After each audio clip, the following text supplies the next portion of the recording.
Hey everyone! Sorry I'm a little bit late. It's a beautiful day out today. There we go. Got my camera better.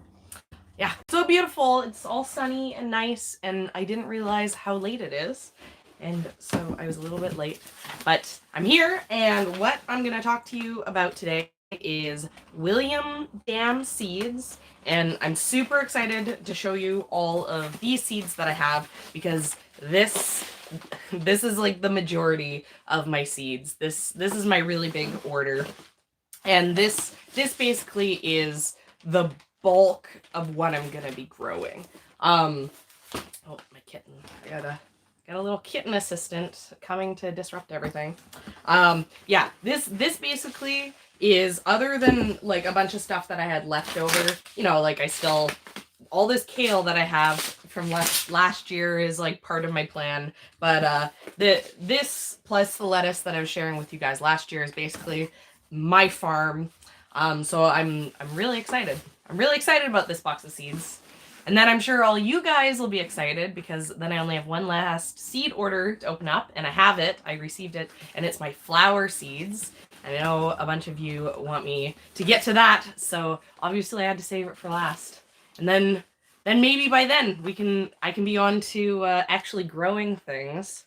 It feels like I'm getting close because it's nice out today, but it is still just February, so not actually.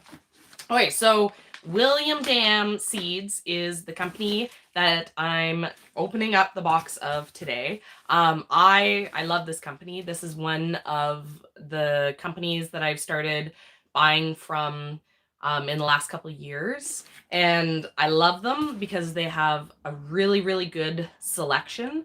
It sounds like they cater a lot to farmers. It is common for farmers to shop with them. And so they have really good like farm options. And so like when I'm picking my seeds, like I tend to like hybrid seeds over heirloom seeds. Hybrid seeds means that, like the mommy and the daddy uh plant are different. Whereas an open pollinated seed, the babies are exactly the same as the mommy and the daddy plants.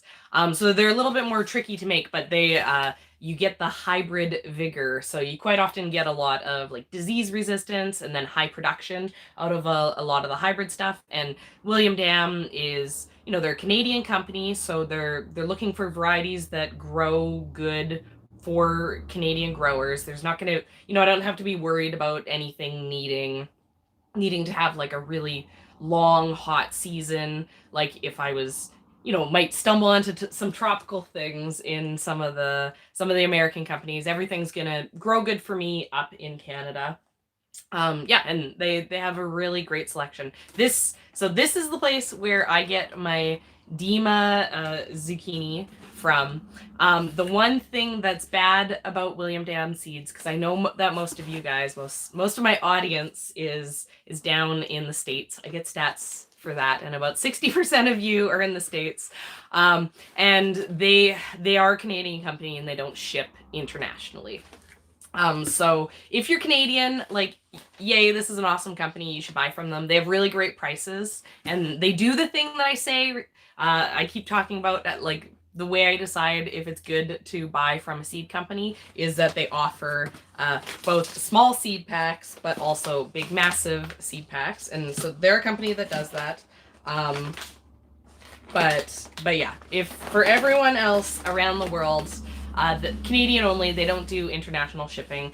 But what I'm going to be talking about, like these seeds in here today, these won't be specific Canadian seeds. It's not like oh, the beets that I grow are beets that you can only buy in Canada and no one anywhere else has them. A lot of what we grow on our farm is just standard, basic, classic. It's stuff that I've picked because other farmers grow it and have really good success with it, and it's also stuff that is good in your home garden. So even though William Dam is Canadian and like only Canadians can buy from them, the seeds that I have here are, they're still relevant. And then the other thing that I want to do as I go through this, because like, so there's a lot of seeds in here, and as you may know, if you've joined me for a few of these videos, they get ridiculous, these videos. Like, you know, it's been taking me like 2 hours to talk to you guys about like a dozen seeds. So having like an entire farm worth of seeds is like, I'm like, okay, can't be more than 2 hours. I have to keep this a little bit more reasonable. So to focus myself, I'm going to try to like keep in mind talking about how, like, why I buy stuff for the farm, what I maybe would have bought before for the home garden. Like, you know, maybe there's some stuff here that I wouldn't have bought for my home garden, but I'm now buying for the farm. Yeah, and I'm gonna try to keep a little focus, keep this a little bit more relevant, because I literally could talk to you guys like for like days and days and days and days straight about all the plans that I have, everything that I'm excited for my farm. But you know, I know Ian listens to that, and he's great, and you guys are amazing. It blows my mind that you guys want to hang out and talk seeds with me, but like I'll save some stuff for later. Like I won't overwhelm you guys all with everything that I think about all day every day. Oh, one other thing, I saw one of the comments there. William Dam seeds, they're from Ontario. They're here. So there's a map. Oh, let's see. Get it to focus on there. So that's where they are. And we actually got to go and visit William Dam seeds because Ian's family is from Ontario, and they live in, make sure I'm pointing. They live in Ancaster. So the last time we were out visiting, last fall, I was like, oh, we gotta go see William Dam seeds. I love their seeds. We gotta go do a visit. And they have a really, really cute little farm store. It was pretty late in the season, so they didn't have like too much going on out in the fields. And you know, end of season, everyone's kind of just getting ready for the next season. But really great store, and I chatted with them a bunch because my mother-in-law, she was obsessed with our Sun Gold tomatoes. And so they don't have Sun Gold, but they have another one that's almost exactly the same called Sun Sugar. And so she was like, you have to send me seedlings in the mail for your Sun Gold tomatoes. She really wanted one of those. And I was like, well, I'm pretty sure, like, let's go ask William Dam. And they do a big seedling sale in the spring. We went and like talked to them, and they said, oh yeah, they do a really big seedling sale. Like, just make sure to get in. You know, their biggest weekend is the May long weekend, but they said, you know, pretty much all of May they have lots of tomato seedlings. So if you are in the area, if you're in like the Hamilton area, this is a company that you can also use to get some seedlings and stuff. But yeah, I really like them. I really like the company. You did. The one, okay, so before I talk specifics, I will say there is one thing I don't like about this company, which is, so these are their seed packs, and they do have good seed packs. I always like seed packs that have some information on it. So let's see. Yeah, so like right on there, it says like, you know, the days to maturity. And then if you go on the back, it has some like growing information. So this is a good company for having info on the seed pack. But I never buy seeds that I just like plant once. The seeds, you know, I'm usually buying like 2 years worth at a time. Or, you know, like I'm planting and then 2 weeks later I'm planting again.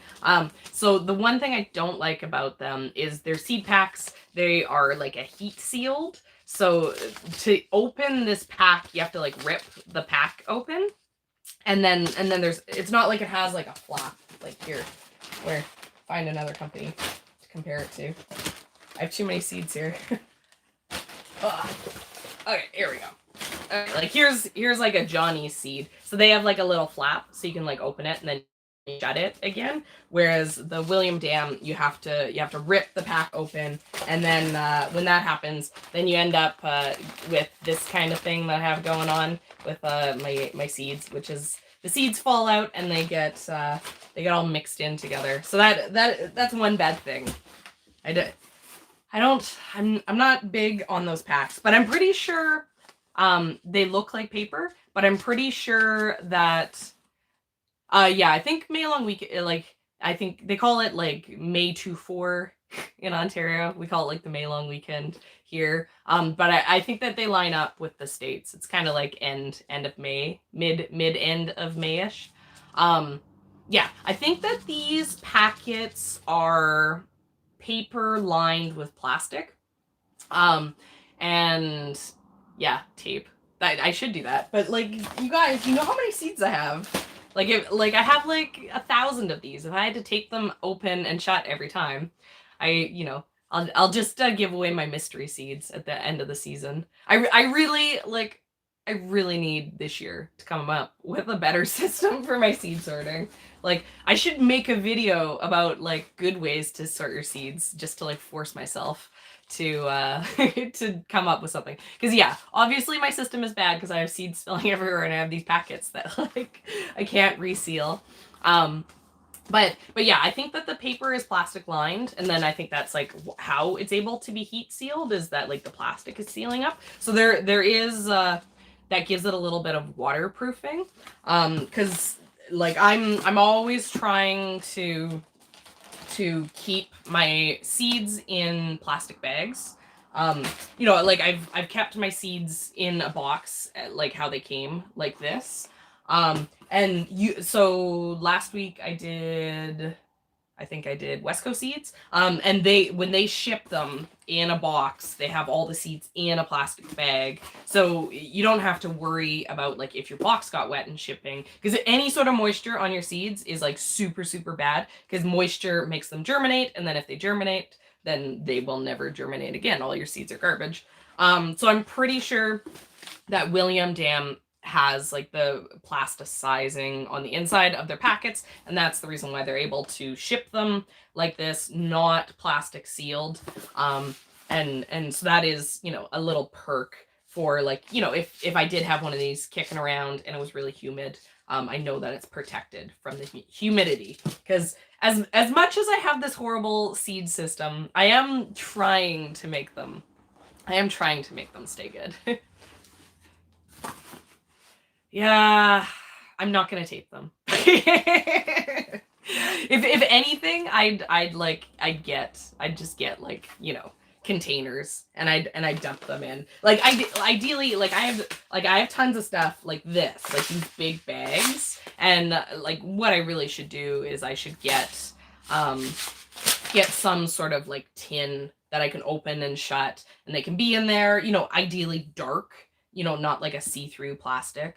Something that, that I label when I use the seed up, get more. I'm not the most organized person. That's just what it comes down to. I know my limits. I know I will not mess around with fussy little things like tape. And I know that like it has to be, for organizing, it has to be as easy as just like dumping them like this. Like it has to be a really easy system for me. And it has, like, another thing is it has to be like, as much as this is unorganized, this is very space efficient. Like I know that I've seen people doing, I forget what they're called, but they're like plastic, like I think that they're supposed to be photo cases, and they have like these plastic tubs, and then they have these like cases that are the size, they perfectly fit a seed pack, and then they all fit in and you can label it. And I think those are a great idea, but I have too many seeds. If I added up like all the plastic, like, yeah, for the photo boxes, all the space that the plastic of the photo boxes takes up would be like, like I'll just show you guys my seeds here to show you like how ridiculous this is. It's gonna, maybe I'm gonna drop everything. That's how many I have. So this, as horrible and unorganized as this is, I don't even know if I can get this in the frame. Okay, so this is my seed collection. All these seeds here. And if I was to try to sort all of that into like, into spaces and stuff, it would all of a sudden be like 10 times that volume.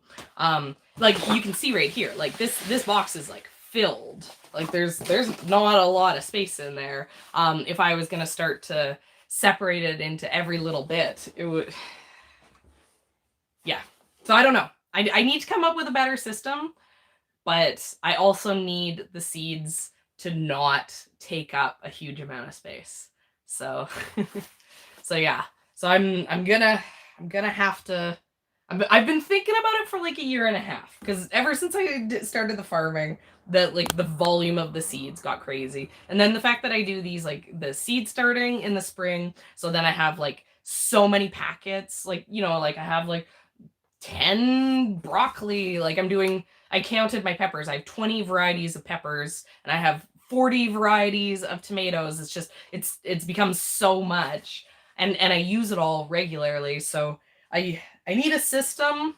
I haven't thought of one that would actually work for me better than this unorganized mess. But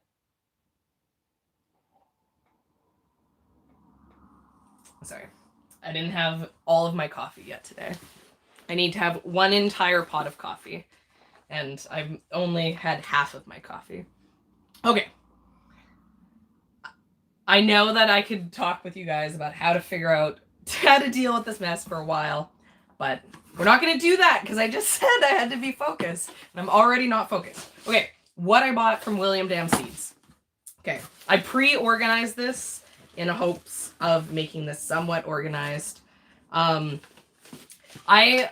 tried really hard this year. Like, even with all this ridiculous amount of seeds, I tried really hard to stay focused on like not going crazy. It is a crazy amount of seeds, but I was like, I'm not buying anything that I don't have a spot for. I tried to narrow it in a lot, and like there's a few things that that I want to experiment with, and I tried to like keep the numbers down. I tried to make it so that I was like, I'd rather have to rebuy mid-season if I'm having a lot of success with like I bought a bunch of these like mustards, and I'm like, I'd rather rebuy a second pack mid-season if I'm selling lots and I need more seed than to have as much leftover seed as I had last year.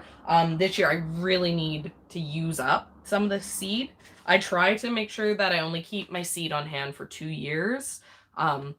So like when I buy stuff, I want my seeds to be fresh. 2 years is like fine.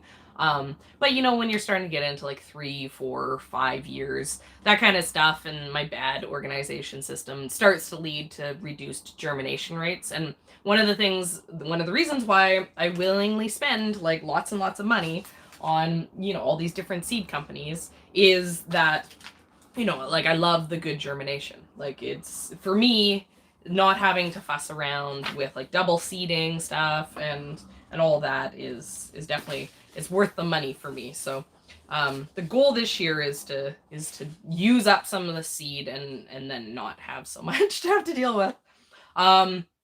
Okay, and the other thing that I want to talk about before I get into the seeds is this. So this order I paid $636 for this order. Because I wanted to put money spent into context because of that last the Johnny's order that I did, that was like the $700, like crazy amount of money. So like, I was saying there that like that was, I spent $700 on lettuce, but so this is only $636, and this is like pretty much all the rest of the farm. And so when I talk about like, because I know sometimes like I talk about like the money cost for things, and another thing is I'm Canadian, so that means that like my costs are 30, like exchange just on the Canadian dollars, 30% over the American dollar. So like American, this is like $400. It seems like a lot of money when I say that I spent $600 on seeds, and like it is a lot of money. But this is a crazy amount of seed. Our Ian and I's goal for farm sales this year is we want to try to sorry, I'm distracted. My neighbors are getting like an entire like huge trailer of hay dropped off at their house. I'm very jealous. I'm like, oh, come. It was slowing down. I was like, is that coming to my house? Is someone dropping hay at my house? Yeah, okay. So we wanna gross. We wanna do $30,000 in sales, right? And so spending $600 on seed, which then turns into the ability, to have $40,000 or $50,000 worth of product, and then hopefully we'll sell 30,000 of it. It brings into context, right? Like, so, for a home garden, spending this much money is crazy, but if you spend like $100 on your home garden, you're getting way more than you're gonna then grow a couple $1,000s worth of produce. And so the investment on seeds, I know that sometimes when people first get started and I'm like talking like all these stupid crazy numbers, they're like, I can't afford to start gardening. But yeah, like seed investment is, it may seem expensive the first couple times you do it because you don't realize how much you get out of your garden when you're first just buying seeds, right? Like, so like here's an example. It's a pack of peppers. This only costs $2 and it has, I don't know, it has a lot of seeds in there. It has like 100 seeds, let's say. So, like it's 2 cents a seed. How much does a pepper cost, right? So yeah, that like I spend a lot of money on seeds, but I grow a lot of food, which would cost a lot of money. So this is a bit more reasonable than my stupid expensive lettuce. And I saw a question. Someone was asking if I have issues with older seeds, and I find that like I've never had seeds that won't at least somewhat germinate unless they like got exposed to water and I didn't realize. And sometimes that can be hard to tell. Like you open up like a pack of seeds and maybe like the color looks like they don't look like a consistent color, or there looks like there's like a tiny little worm that got into your seed pack. There's a chance that maybe it got exposed to moisture and it germinated, and that was just like the first little root coming out. And then if that happens, then the seeds are dead. That's like you tried to grow it and it died. But that's pretty much the only thing that'll completely kill seeds. It's just so this pepper I've been talking about, it has 83% germination. So that means like 4 out of 5 of these seeds are going to germinate. Next year, it's probably still going to be 4 out of 5 are going to germinate. But maybe the year after that, it's 3 out of 5. And then it's 2 out of 5. And then it's 1 out of 5. And then it'll kind of limp along as, some of them will still germinate. You just seed them really heavy, and then you have to thin out the extras because you don't really know how good the germination is. And I don't want to deal with that. That's fussy, and I hate thinning. So I like someone else doing a germination test for me so that I don't have to thin. I can seed according to what the germination is, and then I don't have to come back. I can just trust that it's gonna do what it's supposed to do.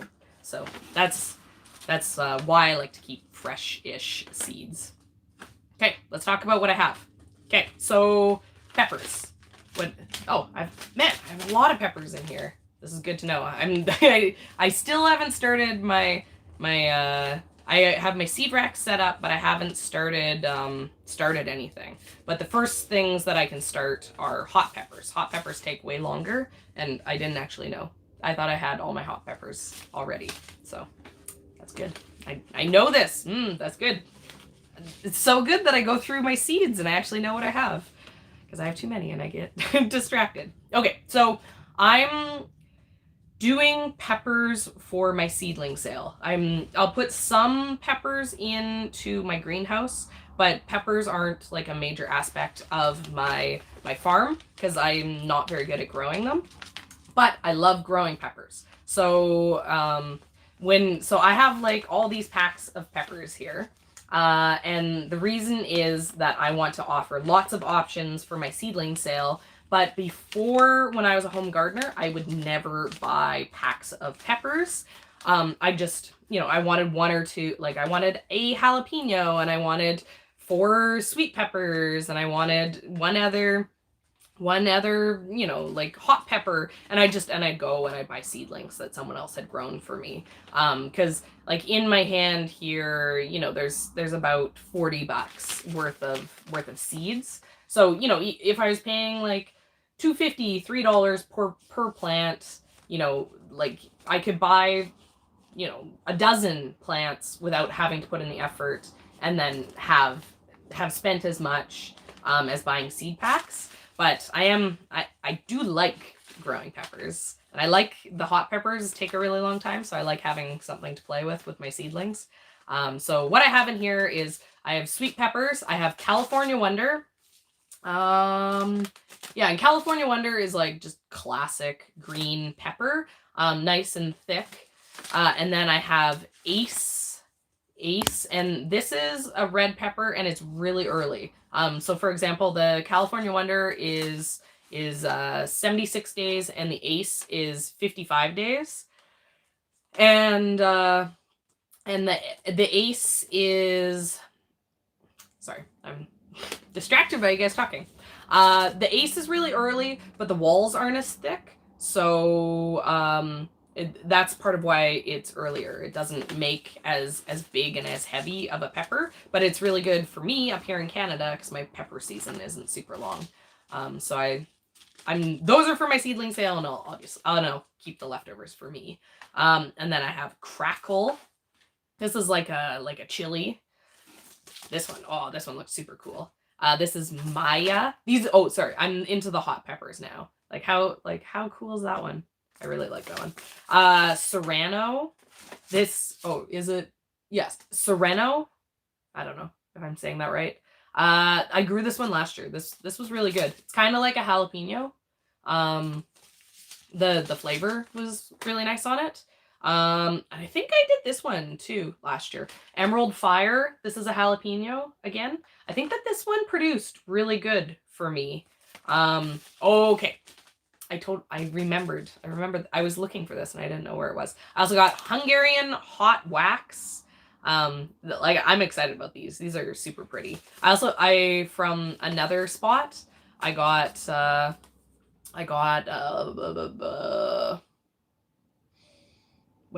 black Hungarian pepper. So I'm excited to have kind of a range of looks and everything for the peppers.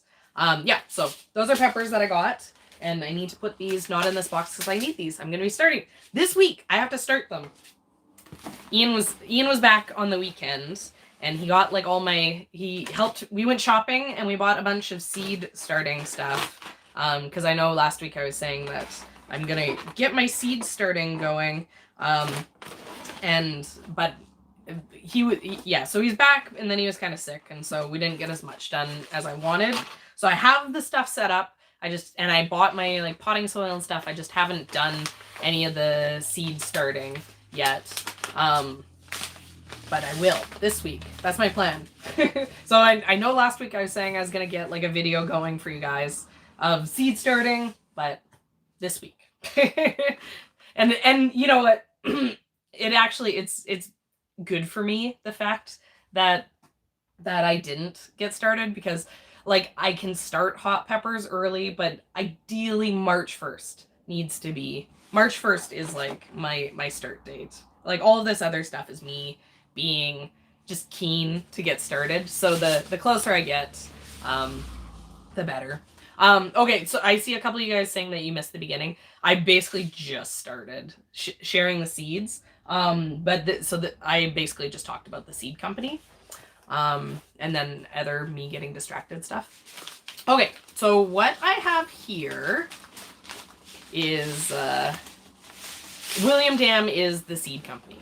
The William Dam Seeds. They're a Canadian company, and they don't ship internationally, so it's good for Canadians to buy from there, but the seeds that I'm sharing are pretty common seeds. So that's kind of what I was saying. Even though I know a bunch of you guys can't buy from William Dam, here's an example. Tatsoi. This isn't special. You can buy this from companies everywhere. A lot of this stuff, so the seeds that I have in here are relevant to other people's gardens, even though the seed company might not be. Okay, so this is another great example of what you shouldn't buy when you're a home gardener, but what I have to buy now that I am doing farming. So this is like literally like a million seeds. Like what these packs are, these are like these big packs are 100-gram packs. So there's like thousands and thousands and thousands of seeds in here. Here, let's see. This is 25,000 seeds. So like, you know, and all of this is mustard. So, okay, I'm trying to so this is what I'm doing here with all of this is this year I want to try to experiment with growing mustards for market because I love mustard. Like in my top 10 seeds, here, let's see. So this is one of my top 10 seeds. This is giant red mustard. And I love this. This mustard is amazing. But I've grown other mustards before too. And they all have things that I like about the giant red mustard. Like they taste like mustard. And they grow big and you can cook them or eat them raw. So what I have is I have a handful of different mustards here. So I have the giant red. I have this, what's this? Green wave. Like you can see how pretty that is. Like the bright green. This is Fun Gen. Yeah, this is super early. Sorry, I'm getting distracted by how excited I am. Yeah, like, you know, look at the coloring on that. This is saying that it's 35 days. For potting soil, I buy like a pro mix, or, you know, I buy like a store-bought potting like soil. That's what I use for all my seed starting, rather than making something. But then if it's something that's gonna get started fast and then get planted out, I don't alter it. But I will add compost and like a powdered organic fertilizer when I do my tomatoes, because they're gonna be growing for so long. But you know what?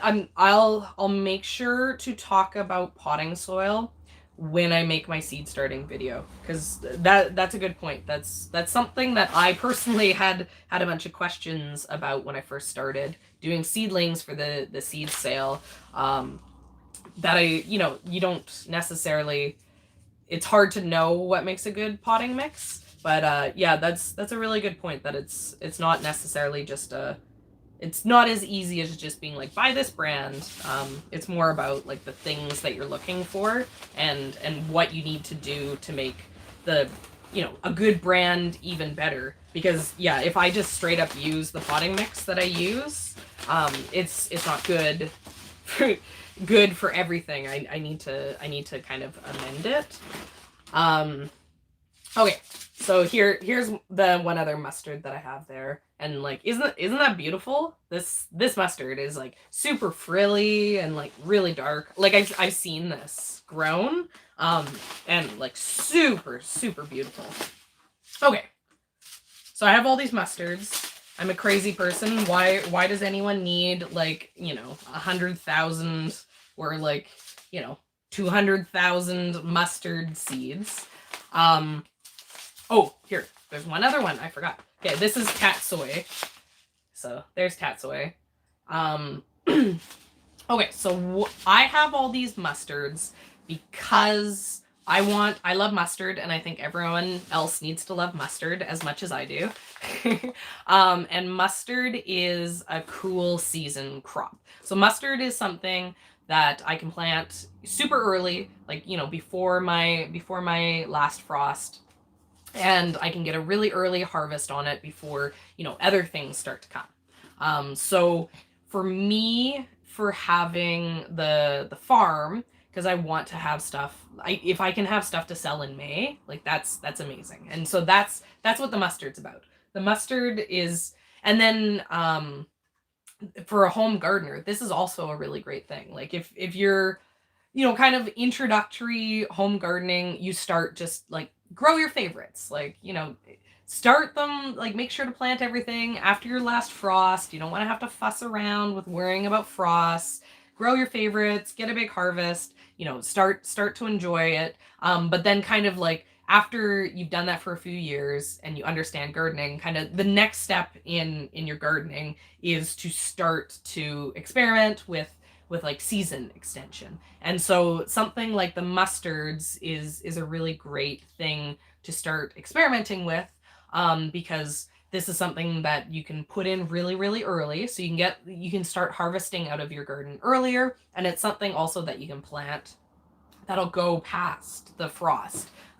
These are like pretty frost tolerant. So this will take you into the cooler weather when the other classic summer stuff like summer squash and tomatoes and all those hot weather things, when those finish off, then you can lean into these cooler weather things on the fall end of stuff. So this is a good thing to try to grow at home. I have all of these different mustards because what I'm gonna be doing is I want to sell a mustard mix. Like if it was just me at home, like I love this, like giant red mustard. This is the only one that I'd grow for me, and I wouldn't even bother trying to have all these other ones. But I ordered all of these because, like, kind of as I showed the picture, let's get some pictures again. You can see how different all the looks of it are. There's these bright greens contrasting against the deep reds of Miss America, and then, like the fun variegated of the giant red. So what I'm hoping to do with this is that I can mix it together for when I'm selling it to have like a mustard mix. And as well as, I could harvest them separately, but then have them all clustered together. Like, these are the mustards that I sell, and it's going to look really pretty for when I'm selling it at the farmer's market. If you wanted to have a whole mix of mustards, if you wanted a mustard mix blend, for in your garden, let's say you wanted to, plant like you wanted to harvest baby mustard greens really early in the season. So you densely plant all these mustards together, and then you'd do the cut and come again thing. You'd be able to keep harvesting off of it until the heat comes, and then it would bolt, and then you'd replace it with tomatoes, let's say. You wouldn't need to have to buy 5 different packs of mustard. Most companies actually have like a blend. Like, so here is a perfect example of what like a greens blend is. So this is a lettuce blend, and so this is a salad mix. If you wanted to do baby greens, you'd buy this, and it has a mix of different textures, different colors, and they should be well suited to growing together. There's not going to be one that takes 2 months and all the other ones will be ready in 1 month, so that it grows inconsistently. Usually when companies build these, they build it so that it'll be all ready at the same time. An easy to grow mix. They've just basically done the work of making a mix for you. I like mustard. I've grown mustard. I know enough about mustard that I'm picky when it comes to mustard. So the reason why I have all of these different packs is that I want to make my own mustard mix. So instead of buying like the pre-made blend, I bought all the pieces that I like together. And then also, like, when I go to grow this, I think I'm going to grow all the different parts separately. And then that will allow me, when it's in your backyard, if everything's ready, like, okay, so this lettuce mix, like, it's in your backyard, you're planting it to do greens. Let's say that the red is a little bit behind on the green. Let's say you can start picking the green a week earlier than you can start picking the red in this mix. That it doesn't mean anything. It means like your first couple picks that you do, you kind of like dig through and you get the green, or you just leave it, and when you finally go to harvest it, the green's a bit bigger than the red. That's fine. I found last year, so last year I did a carrot mix, and so it was rainbow carrots, and it drove me crazy. I hated it because the stuff was ready at different times. So I couldn't go out and just pull it all to get like smaller carrots. It was fine once everything was mature and it had stayed in the field. But that meant that there was like, if I had planted, there was 3 colors. There was like an orange, a yellow, and a white, right? And orange was ready first, and then yellow was ready, and then white was ready. So if I would have had all those colors separated, instead of one full bed of them mixed together, I could have had a third of a bed of orange, a third of a bed of yellow, a third of a bed of white.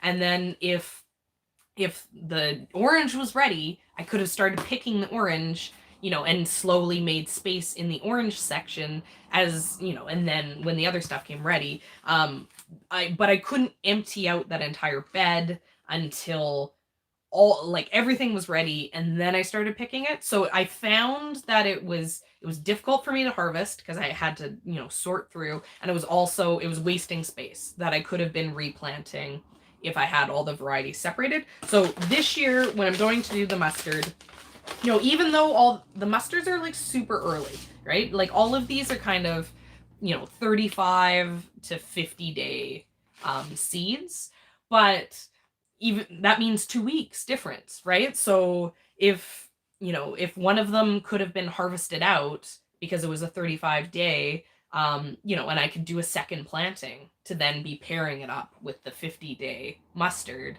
that just, it works better for me. So on a bigger scale, sometimes those blends that are so convenient for a home gardener start to not work as good. And then never be afraid to blend your own stuff together too, right? Like what I'm doing here is just what the mustard blends are, right? Like there's nothing overly complicated about making your own blend. And if I wanted to do baby mustard greens, I'd probably just get like a spoon and do a scoop of this, a scoop of that, a scoop of this, a scoop of that, throw it into a thing, swirl it all up, and dump it into my cedar.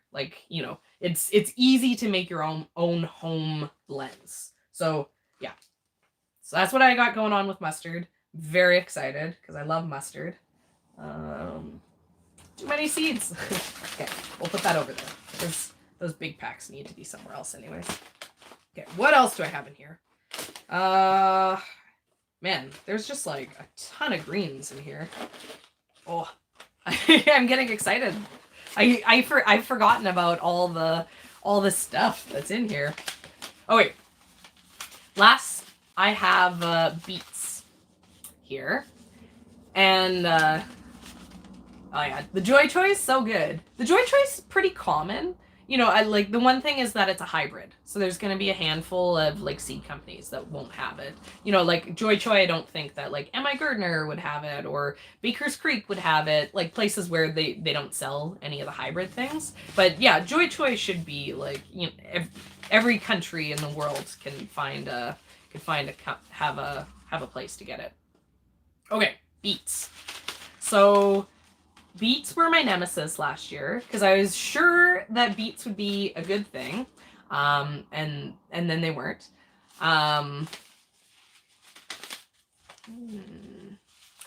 Yeah. So I grew.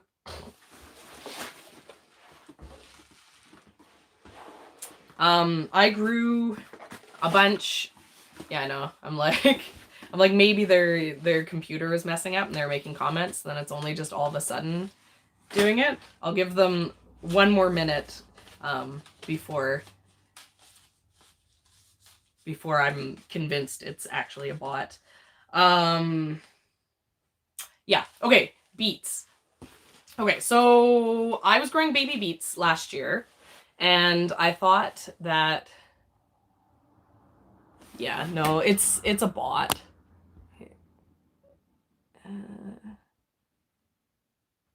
Oh, wait. Sorry, guys. I'm there.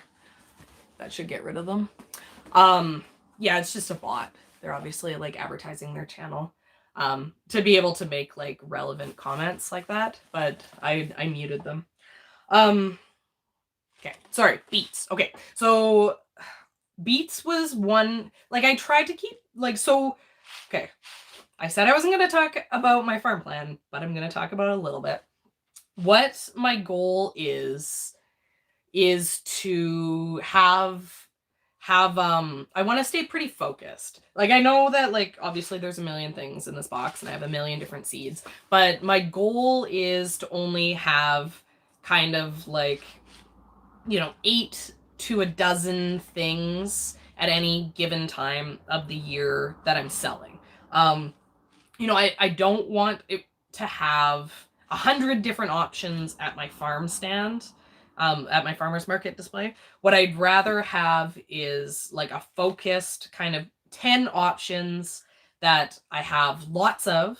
So, you know, every customer who comes can be guaranteed that I'll have enough for them. And then I want to do it consistently. So beets was one of the things that I focused on last year because I figured, you know, beets are delicious. You know, I was like lettuce, carrots, beets. You know, I wanted cherry tomatoes, zucchini, herbs. I'm trying to think of what I sold. Oh, kale and Swiss chard.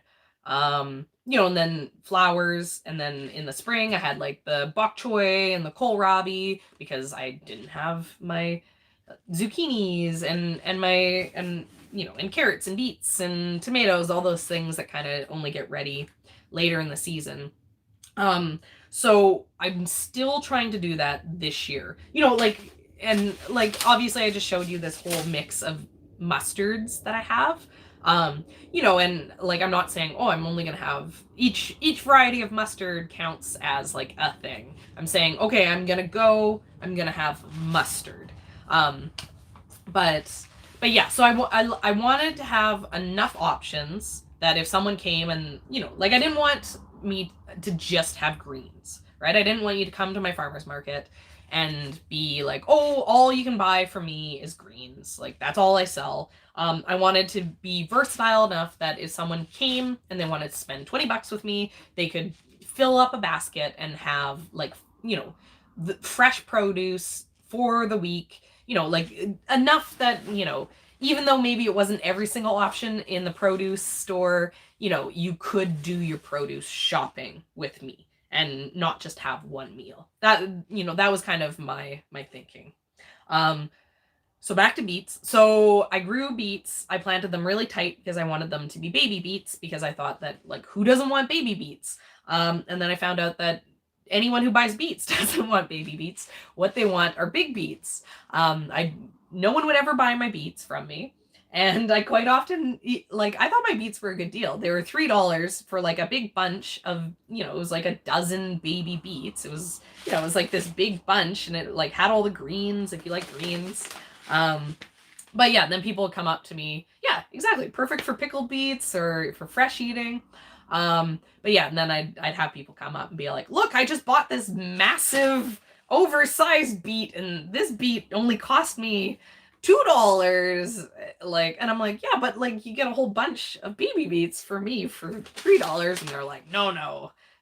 Like this beet that I paid for this bunch of 3 beets that are big is a better deal than your baby beets, even though I spent more money. So I was like, okay, clearly I didn't understand beet customers. Beet customers want big beets. So new plan, new beet plan, new varieties of beets. Yeah. So last year, what did I have? Last year, I grew, so Red Ace. Red Ace was the variety, the red variety that I grew, red round variety. And then I also did I can never say this right, but Shikoga, I think. It's the like the white and red striped beets. But no one was like especially excited about those, and they're harder to grow. And then I'm doing Cylindra. I love Cylindra, and the Cylindra was actually the only thing that sold. By the end of the season, the Cylindra had actually sized up, and then people wanted to buy my Cylindra beets from me because, and like especially people who can, and no one else had the Cylindra beets. They all had the big round beets. So that was an item that people actually were interested in buying from me. But Cylindra is good. I know I like Cylindra, but I don't like, I kind of, once I found Cylindra, I was like, well, this is amazing. So I gave up on trying to find a round beet that I liked. So trying new stuff. Yeah, they all like big beets, and they weren't lying to me about it. They were telling me to my face only big beets. Yeah, and you know what? Maybe you're right. Maybe juicing is what they were buying them for, and in that case, like a baby beet isn't especially great for juicing. Okay, so this is the main beet that I'm trying this year, Kestrel. I can't actually remember why. Though it's saying it's 53 days. So I wonder if that's like to being like a baby beet. Yeah, that's 53 days. Like, oh, so I'm trying to think about it. I think that this was maybe saying that it was going to be like a sweeter beet, and that's why I bought this. I don't know. Yeah, bull's blood is one that I've tried before and I didn't like. So I think isn't bull's blood the one that is like good for beet greens? I don't know. At the farmer's market, I sell the beets with the greens attached. And I know that people want to eat the whole plant. Yeah. Yeah. Okay, sorry. So I bought some of the golden beets because this is another thing that people said to me. So I don't necessarily want to be like the beet person. I would like to offer beets. I'd like to find a good round beet that actually sells because I think it's like a good versatile item to like have mixed in with everything else. Okay, so let me tell you, I don't know what beet I want to grow, and so I picked this Kestrel one as the main. And then I also bought a pack of this Merlin beets, and I also bought a pack of Boro beets, and so these are smaller packs. This has 1,000 beets in it. So this isn't like a small pack. This is just a smaller amount of beets. Yeah, and so I bought those because I really need to do some experiments with beets. And I still probably have about 1,000 or 1,500 of the red ace beets. So basically, I need to do some more experimenting. I need to figure out what beet grows well for me. But yeah, I want a red beet.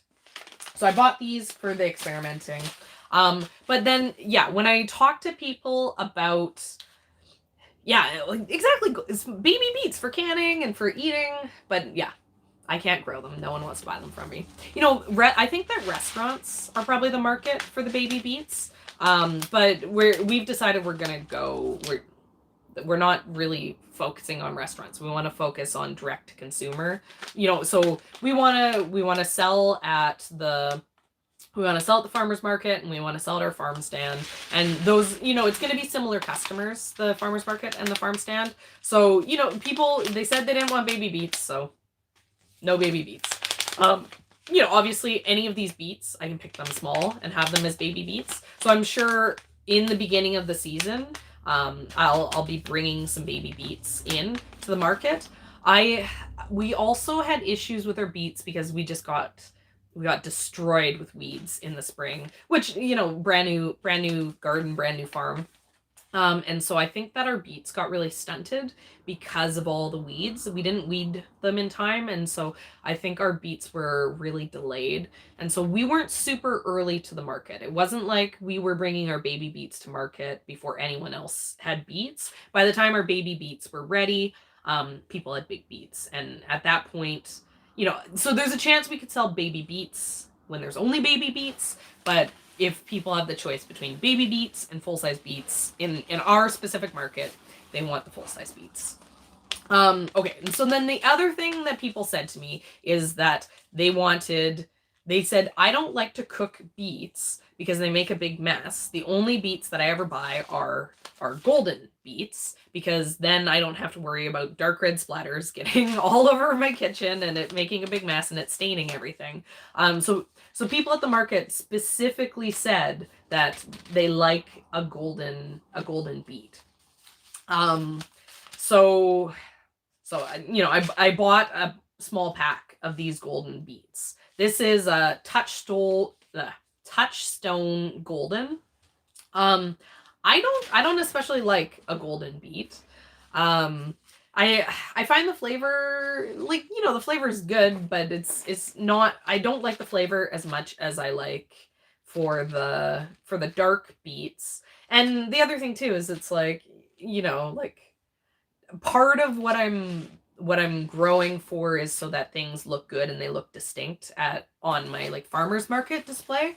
And there's nothing that looks like a beet, right? But like, you know, this round yellow thing, you know, it kind of just looks like like it would blend in with the carrots and stuff. Yeah, they're just more of that beet flavor and less of the sweet. Which I don't mind. I don't mind it. I don't like it as much. If I had to choose, I'd personally buy a red beet. So yeah, so I bought this pack of golden beets to give a try. And yeah, and we'll see. Like basically, like it doesn't really matter what I like. if my customers, you know, if I grow this and I go to the farmers market and every week I sell out on my golden beets and, you know, my red beets are still left and my customers are coming and they're like, oh, I tried to make sure to come to the market early because I know you sell out on the golden beets. And so I came and I bought from you first because you're my go-to golden beet person. No one else has them. Then it means that I'm going to have to grow golden beets, and it doesn't matter because it doesn't matter what I like. You know, I'll still grow the Cylindra for me, but you know, if customers want this, then I'll grow this for them. So I bought this because customers said they wanted this, and I don't always trust, but we have a a tricks for selling at the farmers market video, and I think that like one of the best points we make in there is don't necessarily listen to what your customers say. Listen to what your customers do, because just because a customer says they want to buy something from you doesn't mean that they're buying it from you. So you know, like take what customers say with a grain of salt. You know, so if I go to market with golden beets and I don't sell any golden beets, right? Like that's exactly the type of thing that could potentially happen from like customers saying what they want. But if I go to market with golden beets, I sell out on golden beets. People are asking me when they can get golden beets. Everyone wants to buy golden beets. Then that's what you listen to. But I won't know until I go. And yeah, and not very many people at my market had the golden beets. So I don't know if that's because they were selling out on them. And that's the reason why I wasn't seeing them having them. They were selling really well, or if they've also done the experiment and they found out that no one actually buys them, and so they don't grow them. People just like to talk about buying them. So I will find out. I'll let you guys know. I'll let you know this summer how they grow. I in my freezer right now, because we had so many beets left over, and and I'd pick them and prep them and everything and take them down to the market, and then they wouldn't sell, and so then they'd come home. So I had all these baby beets, and what I do with them just to have a way to have some is I took them, I steamed them up, and then so they're cooked, and then I put them into bags in my freezer, and I put them in my kids' smoothies. Yeah, and they like the color, they put this like great color in. You don't want to do like too many or else it'll taste like beets. But yeah, the cooked beets, they froze really well, and then I have them like individually in a bag, and I pop a couple into almost every single one of my kids smoothies. So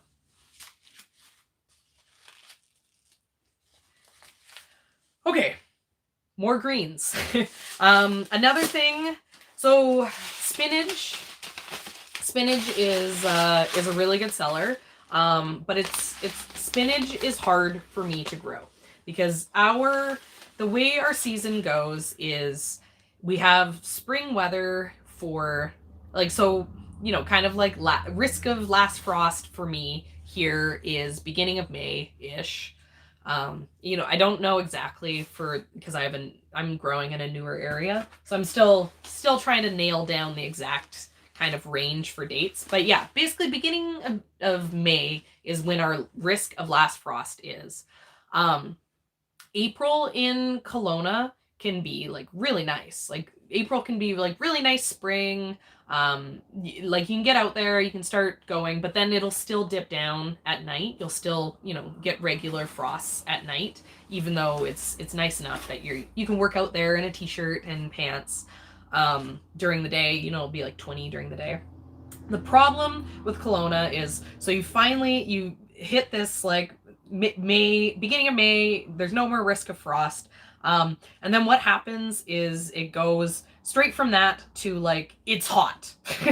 It's like, oh my God, it's so hot. Like, go to the beach. It's hot.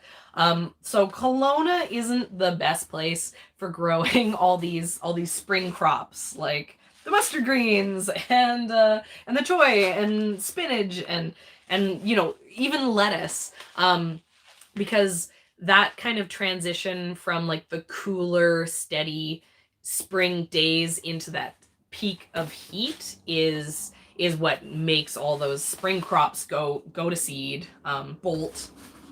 And so yeah, it's really hard because it's like, okay, sure, like spinach is pretty frost resistant. Like you can grow like so spinach here will overwinter and then it'll start growing like super early. Pretty much as soon as I have a bed or two of spinach planted, I think. And as soon as the snow melts and it warms up at all, it'll start growing. It'll start like going. But then so I can get a pick on it. But then boom, the heat comes and then goes to seed. And so you can plant spinach too, and it'll start growing really well. And you'll be like, oh, I'm gonna get this amazing harvest. So last year, June 1st, was kind of our beginning of our market. And so I think like April 15th, I planted all the spinach hoping that I'd be able to harvest for beginning of May. And the spinach looked amazing. Like all of April, the spinach looked like so beautiful. Like it's just this perfect bed of spinach. And then it was like, April 28th and the heat spiked up and all my spinach bolted. Like I had an entire bed of spinach and it just bolted. I wasn't able to get it for the market. And I cut a bunch of it and brought it in and steamed it for my freezer. And so we had frozen spinach for a while in the freezer, but it's hard for me to grow spinach. But I'm holding these two big packs of spinach because spinach sells really well. And our other thing is that, so last year, the market that we're selling at was our local Lake Country Farmers Market. And it's a really great market. It's like a minute from my house. And it's smaller, so it's like low stress and everything. It was a great first time market for us. But it doesn't start until the first Friday of June. And that's pretty late for me. Like my goal this year is to be able to start having stuff to sell in May. Like I want us to start at the farmers market in May. And so the farmers market in Kelowna, as long as we can get accepted into it, it's it's year round. It's been going outdoors already. I think it starts outdoors beginning of April. So yeah, like if we can have stuff for May, I'm pretty sure we'll be able to go and sell stuff for May. And so spinach is going to be one of those great crops for me. And then if I can put in the work and get some more experience on how to kind of get it to get past that spike in heat, if what it means is that it gets hot and then I plant spinach again, and then maybe it doesn't keep super good, but I'll get some spinach. That's something that I'd like to figure out, over the next year or two. So I got some spinach for that, and I bought, what did I buy here? I got Renegade and Regiment spinach, and they're okay. So one of them is early maturing spinach for large semi-Savoy leaves for spring and fall planting, 35 to 37 days. So like nice and fast. This is good for the cool. And then I got that, and that's Regiment. And then Renegade is saying dark green, smooth leaf, all season baby and bunching variety with sweet flavor, 38 to 40 days. And so basically this is my early spinach. This is my summer spinach is what I have going on here. And I didn't buy massive packs of this. This is a good example of what I was saying of if I'm having success with this, sorry, I'll be able to buy more. If I'm having success with this and I run out, I can always just buy more. This isn't something that's going to be like completely sold out. But if I'm failing and I'm not feeling up to the experiment, I can use up these packs and then just try again next year. So yeah, spinach. Hopefully I'll be able to sell some this year. Okay, and then here is another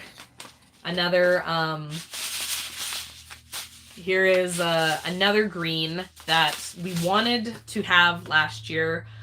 This is arugula, and the one that I got is Skyrocket, and it's strong, deeply lobed leaf shape with tolerance to bolting under stress, which is exactly what I need because I'm going to put it under some heat stress. For my greens, almost all my greens I wash for selling at the market. We're hoping to put in infrastructure to be able to wash things better. But my larger greens, so like my kale and my Swiss chard, I don't actually wash those because they don't have dirt on them or anything. So they're clean, and then they keep better if you don't wash them. Kale especially, it has like if you wash it, it almost has this like white coating that comes off onto the water, and that it's almost this like waxy coating that keeps the moisture in. So if you don't wash the kale and the Swiss chard, it's a lot more tolerant to wilting after you harvest it, which makes it a lot more easy to sell. But obviously it has to be clean. It has to be clean enough that you can bring it to the market. So I do my kale and my Swiss chard last year was planted in landscape fabric. So even if water hit down, it wouldn't splash up. The dirt wouldn't splash up because there was no dirt. It was covered with the fabric. And I might do that again. For if people are asking if it's washed, I mean, like the only thing that people asked for if it was washed was our bagged salad mix. Anytime anyone asked me if anything was washed, I told them you should wash everything yourself. Just because, who knows, right? I'm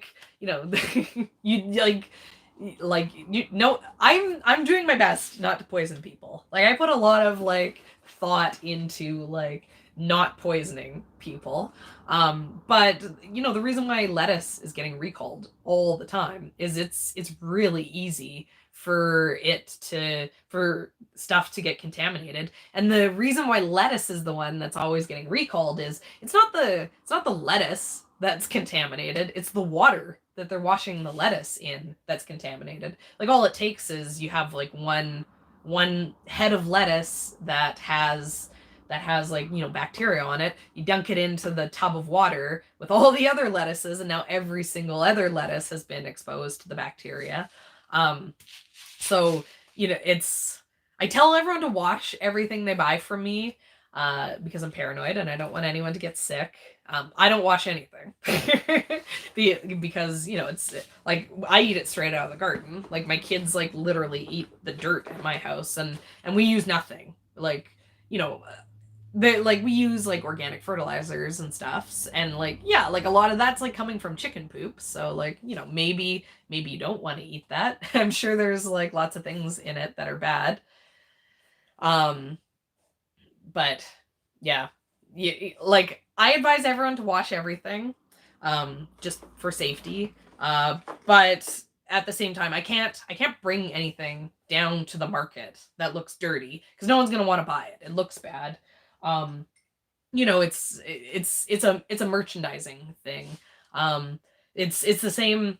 Having dirty produce at the farmers market would be the same as having wilted produce at the farmers market. It looks bad. Why would anyone want to why would anyone want to buy that from me? So I do put in a lot of work to get the produce as clean as possible, but it's not so that I'm not so people don't have to wash it themselves, because you know, like it's been at the market, like, you know, someone, you picked it up to buy it, someone else could have picked it up, like, you know, it's better safe than sorry. You know, basically my rule in life is don't do what I do what I say, and yes, wash all of your produce, even though I never do that, because I don't want anyone to get food poisoning. I don't want anyone to get sick. And you know, like, I'm I maybe have a little bit more tolerance to unwashed produce because I've been eating unwashed produce for a long time. You know, I'm paranoid about people getting sick from my food. That would be like my worst nightmare, that someone buys this like healthy fresh food from me, and you know, it's at some point picked up some sort of contaminant just in its natural life cycle, and they thought it was safe to eat it, and then they get sick. I'd feel horrible if that happened.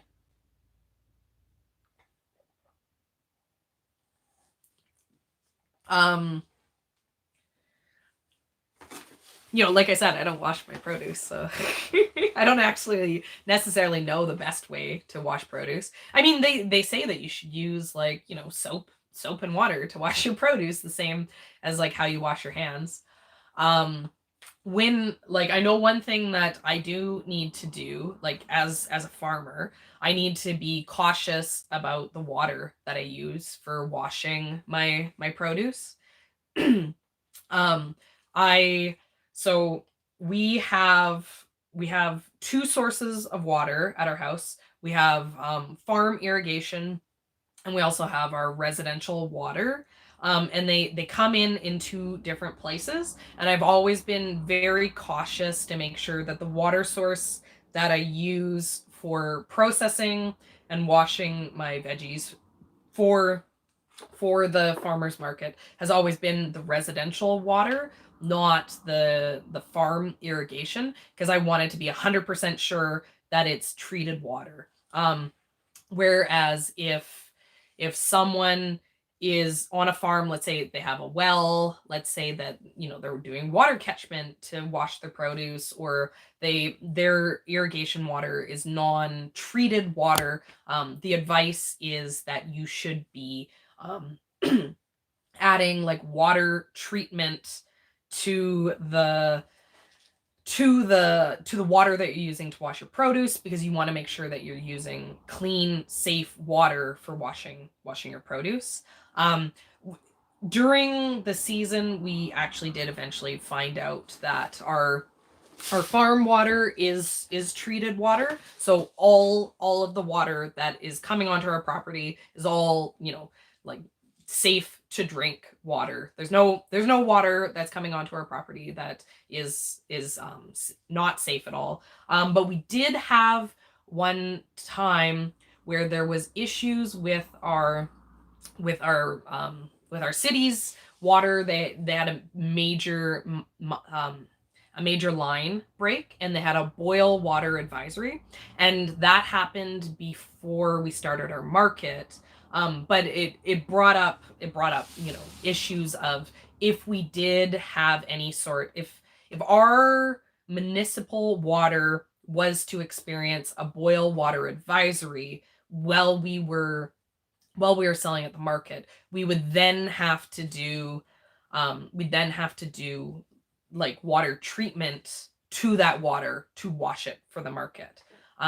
So, you know, like that's, we as farmers need to be aware of the safety of our water so that we are bringing non-contaminated food to the market. You know, that there's a perfect example of things that you didn't necessarily ever have to think about as a home gardener, compared to things that you then start to have to think about as a farmer. You know, like the food safety, you know, like you know what you're doing in your home garden.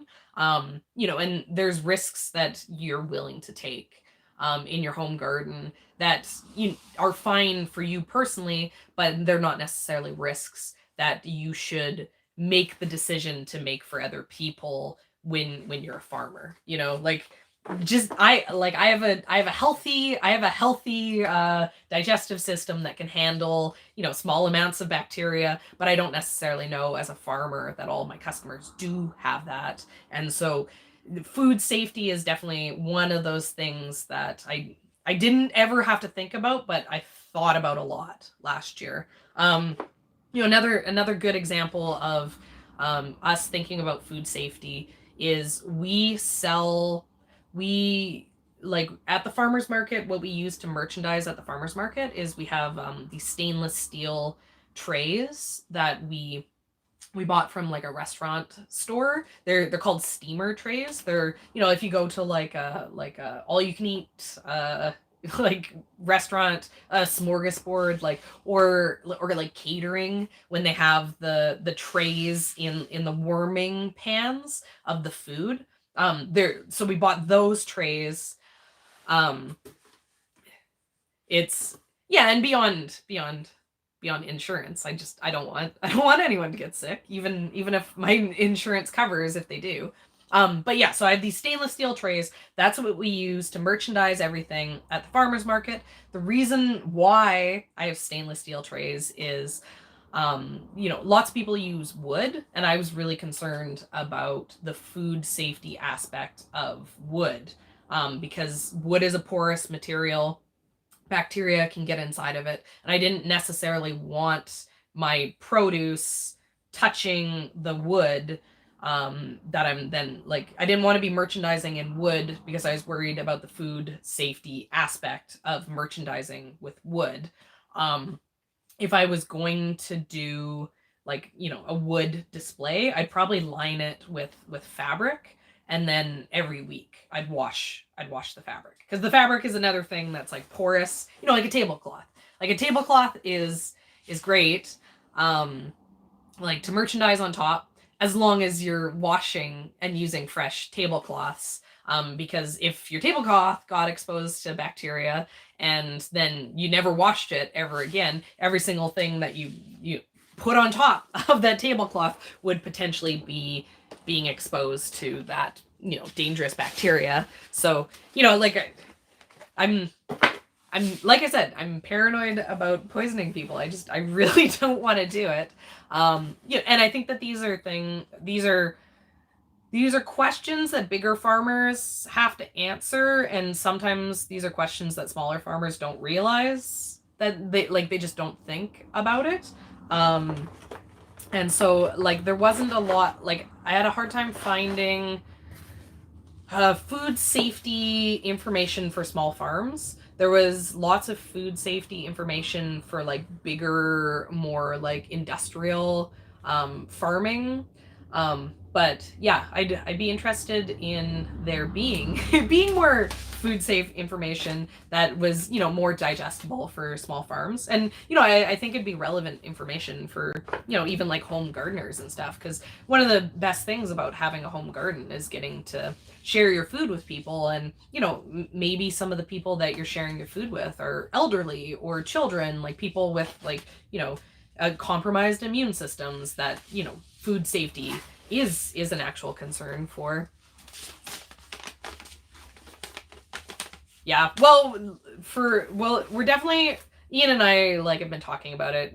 It's awkward to bring the camera down to the farmer's market. We did bring it down once, and we filmed like a bunch of footage of like setting up our display and stuff. It just we never we never really had something to turn, like we didn't know what to do with the footage, but we want to bring our camera down more.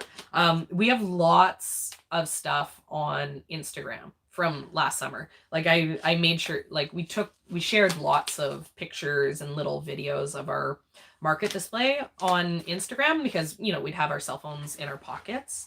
But yeah, we want to make sure to get some more footage this coming up season. But yeah, Instagram's kind of like it. I share more stuff on Instagram because it's really easy. I just like pull it out of my pocket and snap a picture and stuff. Whereas like to do the things for YouTube, like that's why I love these live videos. That like this is easy, right? Like I just sit here and I hang out with you guys, and you know I can answer your questions. Like, you know, it's fast, it's easy to share.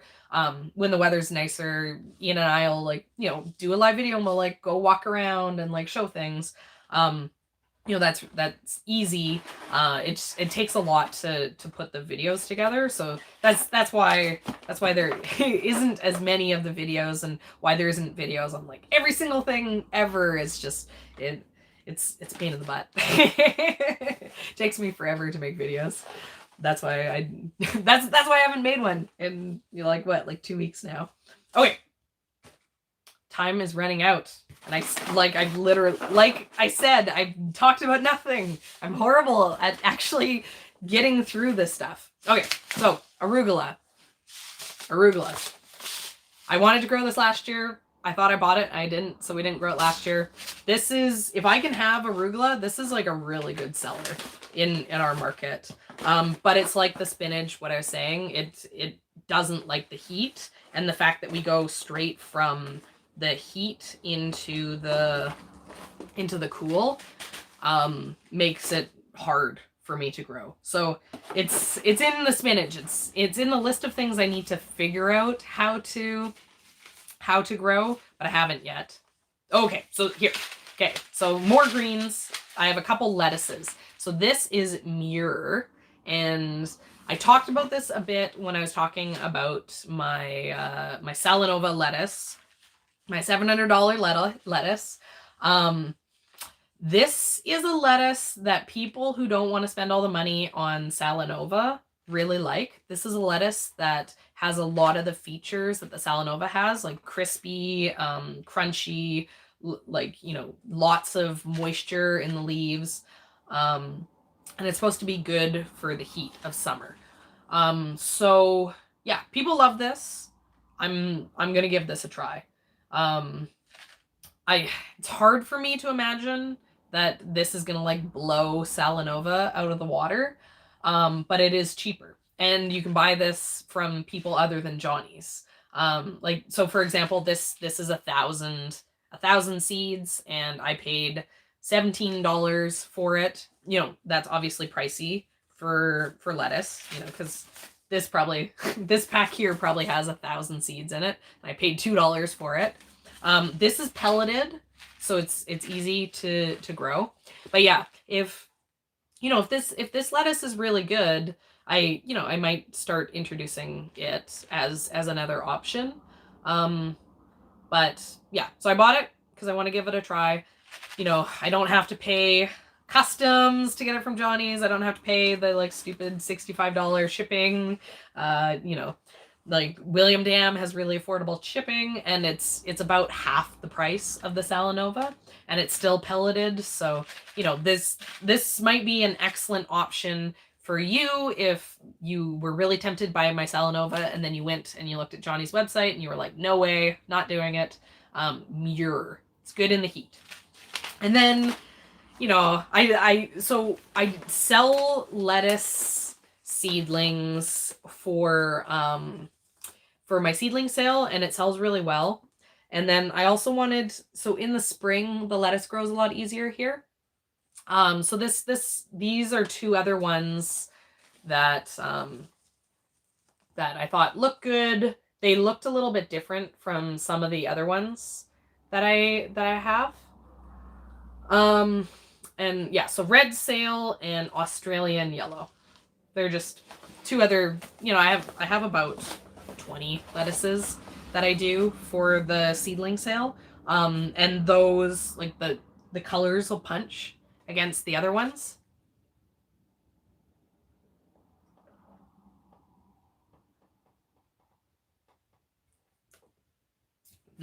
If you're asking, am I concerned about Salanova only being from Johnny's?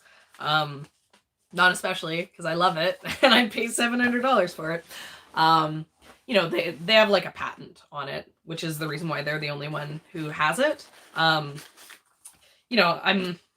not especially into patents, but I gotta say, they did an excellent job. It's an amazing lettuce. So, like, they deserve to take all my money. It's just a hassle for me to have to buy anything international.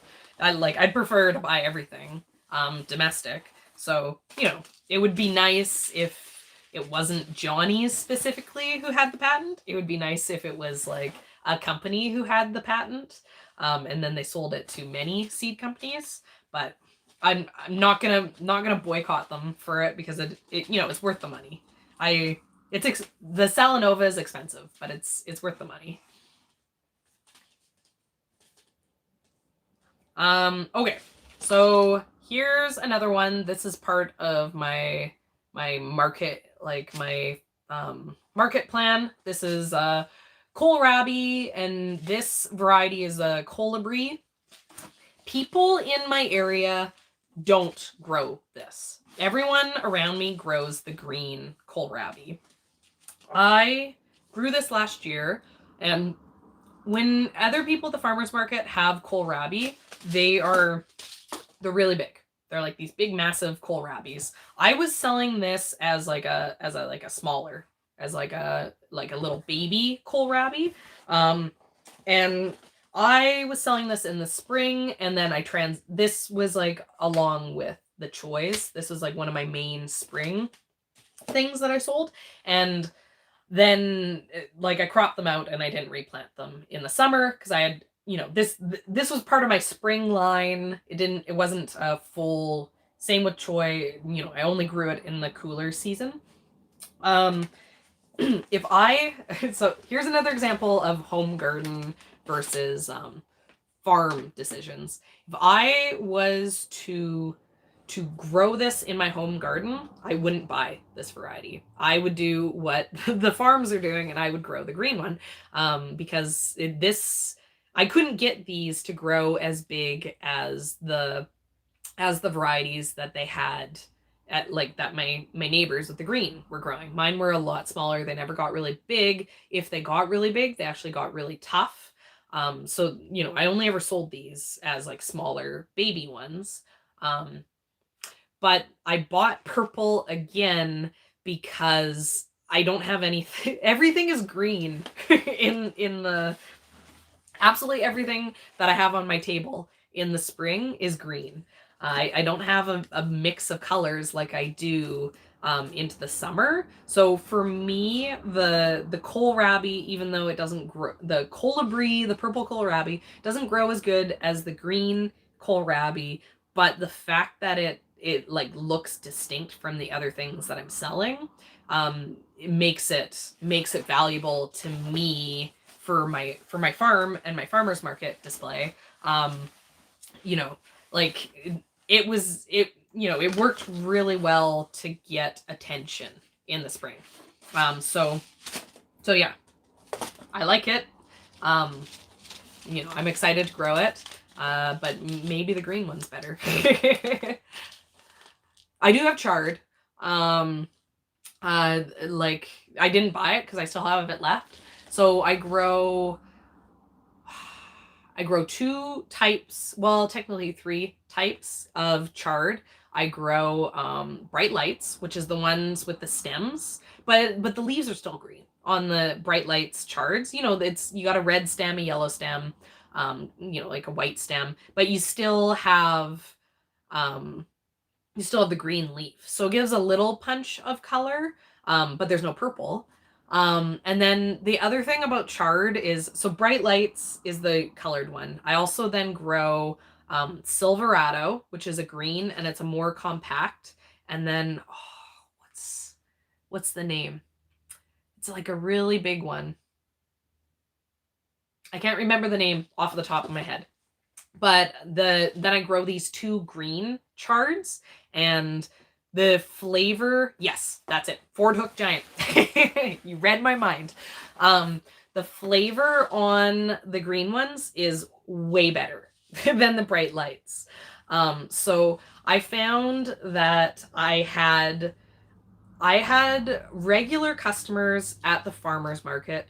There was people who were buying the chard every once in a while because they were drawn to it. And then there was people who were coming and buying 1 to 2 bunches of chard every single week from me. And those people, the people who like obviously really like chard, they were buying the green. They were buying the Silverado and they were buying the Ford Hook. And they were buying it because they taste better.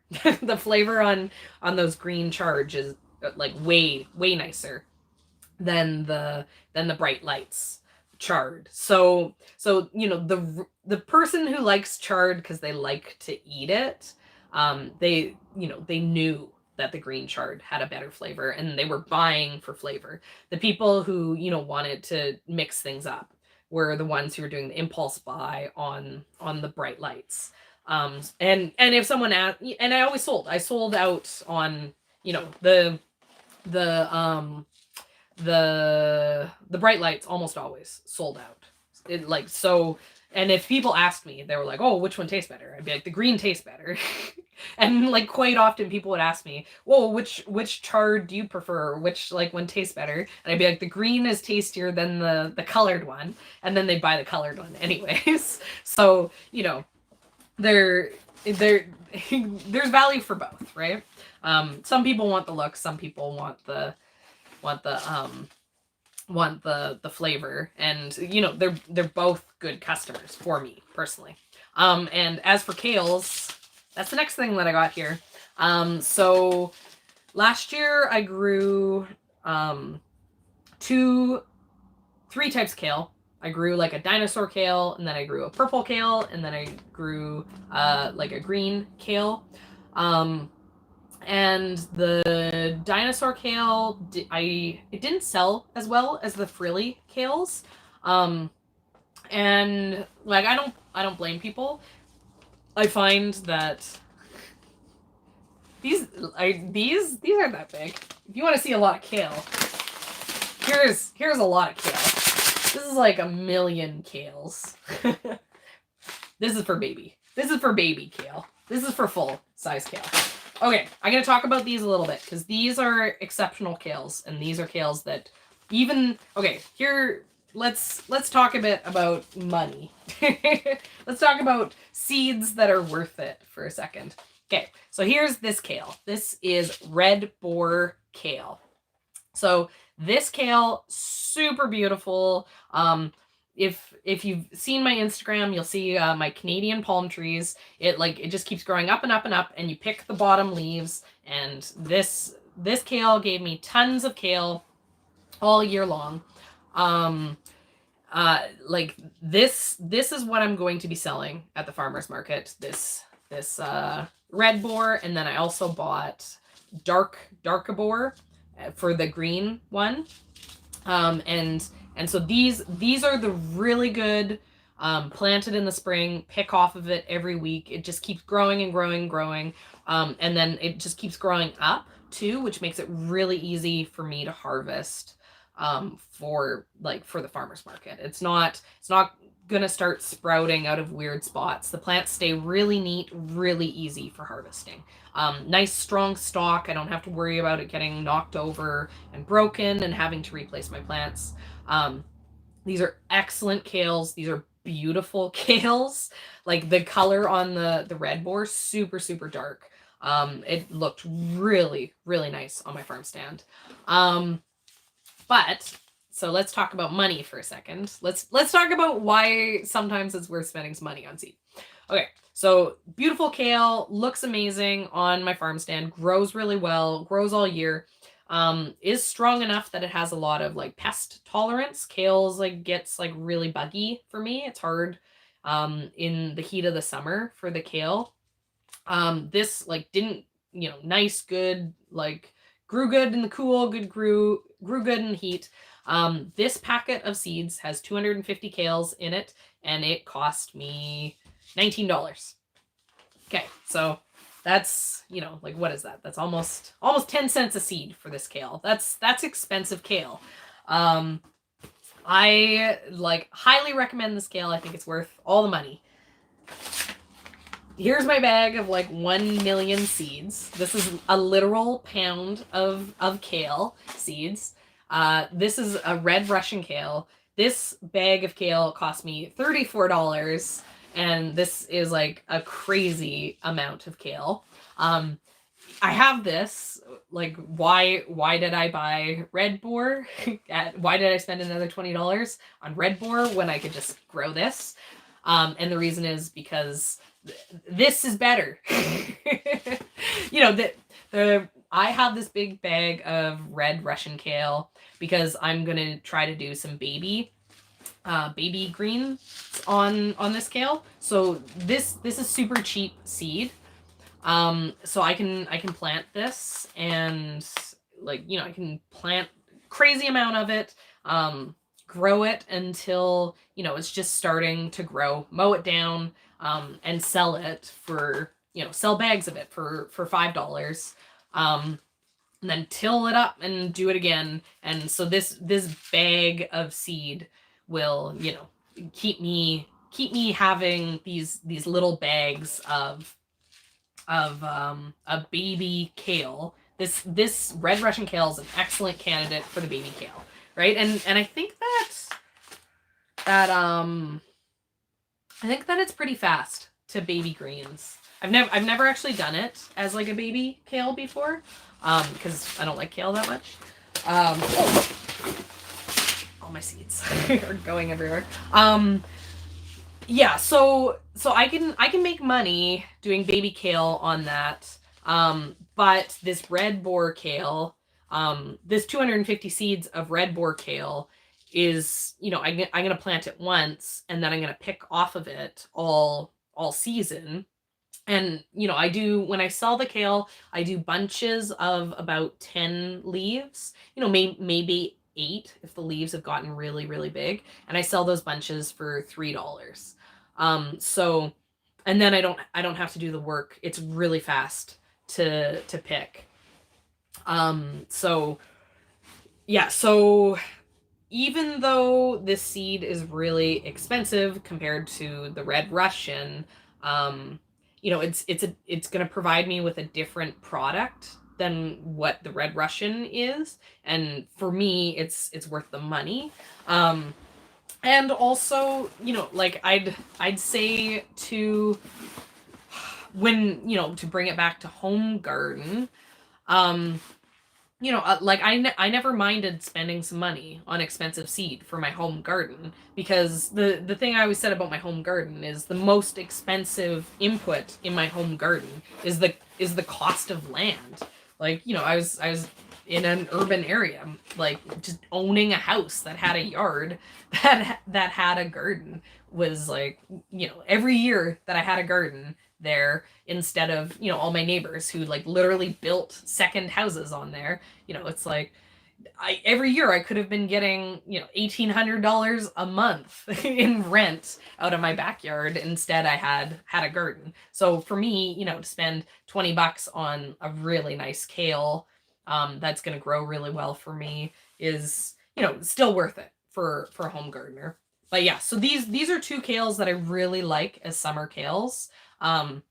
These don't make it onto the must grow list. My must grow kale is winter boar. And winter boar is really similar to this darker boar. The winter boar it doesn't grow as quickly. And it's not as So yeah, so winter boar doesn't grow as quickly in the heat. And then it's more cold hardy. Darker boar is better suited to summer growing, and so that's why these are my two summer growing full size kales. Yeah, kale I think would grow okay in a pot, but you need to give it like a big pot. Um, Red boar is Redbor. And then the Darkibor is Darkibor. There's a bunch that are like, the BOR boar series. And they're all a bit more expensive, like they're hybrids, but they're really great. But yet again, like with honestly, the red Russian kale, it's like as like an open pollinated like kale goes, it's a great kale too. It actually has a lot of winter hardiness to it as well. Not as good as winter boar or the other winter kale I grow is Siberian is the name. But I have winter or I have red Russian kale always in my garden because it goes to seed and it grows really easily. At my old house, my lawn was basically, if you didn't mow for a month, it would just like be kale because I had kale like just seeding into it always. So it's a really hardy, really easy to grow kale. It just, for me, it gets infested with aphids if in the summer. So you can't eat it. If it's covered in aphids, it's garbage. So growing a full size red Russian kale is a waste of my time. Where I'm hoping that as a baby, it won't get infested. I'm hoping that it'll, if I pick it early enough, it'll be able to survive. Yeah, release ladybugs and come on, farm. I need like every ladybug in the world to get as like we get really really bad aphids here because we're really dry and then we get the heat. Like I'm super super lucky. We live in an area where like there is no, like so few pests. Like we're really lucky in the Okanagan. There is stuff, but it's not like places that are humid or like places that never get the cool weather. Our winters are cold enough, it kills off a bunch of things. But we get, it's like perfect here for aphids. So if you're gonna get aphids, you're gonna get aphids. Like I get aphids. We get these aphids that attack the roots of dandelions. Like I'll pull dandelions and they're covered in aphids. Like we get like really weird aphid infestations. And it's like when I say that like there's aphids, it'll be like the plant is like coated in aphids. It's like there's no space that isn't aphids. It's they're just really they really like kales and they like all the brassicas. They like the brassicas and they like the heat. So aphids are a tricky one for me. And like I say this all the time, but like my trick for how to deal with pests is just grow things that are easier. So it's like, oh, there's too many aphids on my kale. It's like rip it out, whatever, grow it in the winter when there's no aphids. Like I think that's a great solution. I like always easiest solution, path of least resistance. We use no sprays. That's too much work. Ian's been like learning about like foliar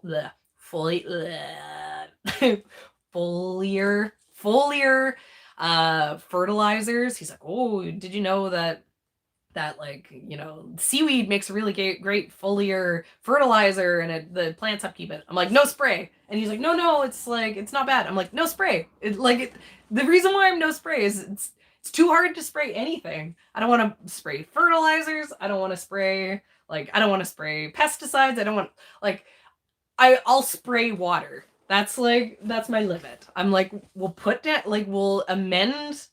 compost down, we'll put fertilizer down, at the beginning of the season, but no one's got time for that. It's too busy. I'm not gonna walk around spraying fertilizer all over the place. I told Ian, I'm like, I'm like, you can think about that all you want, but there's no time in the summer for that.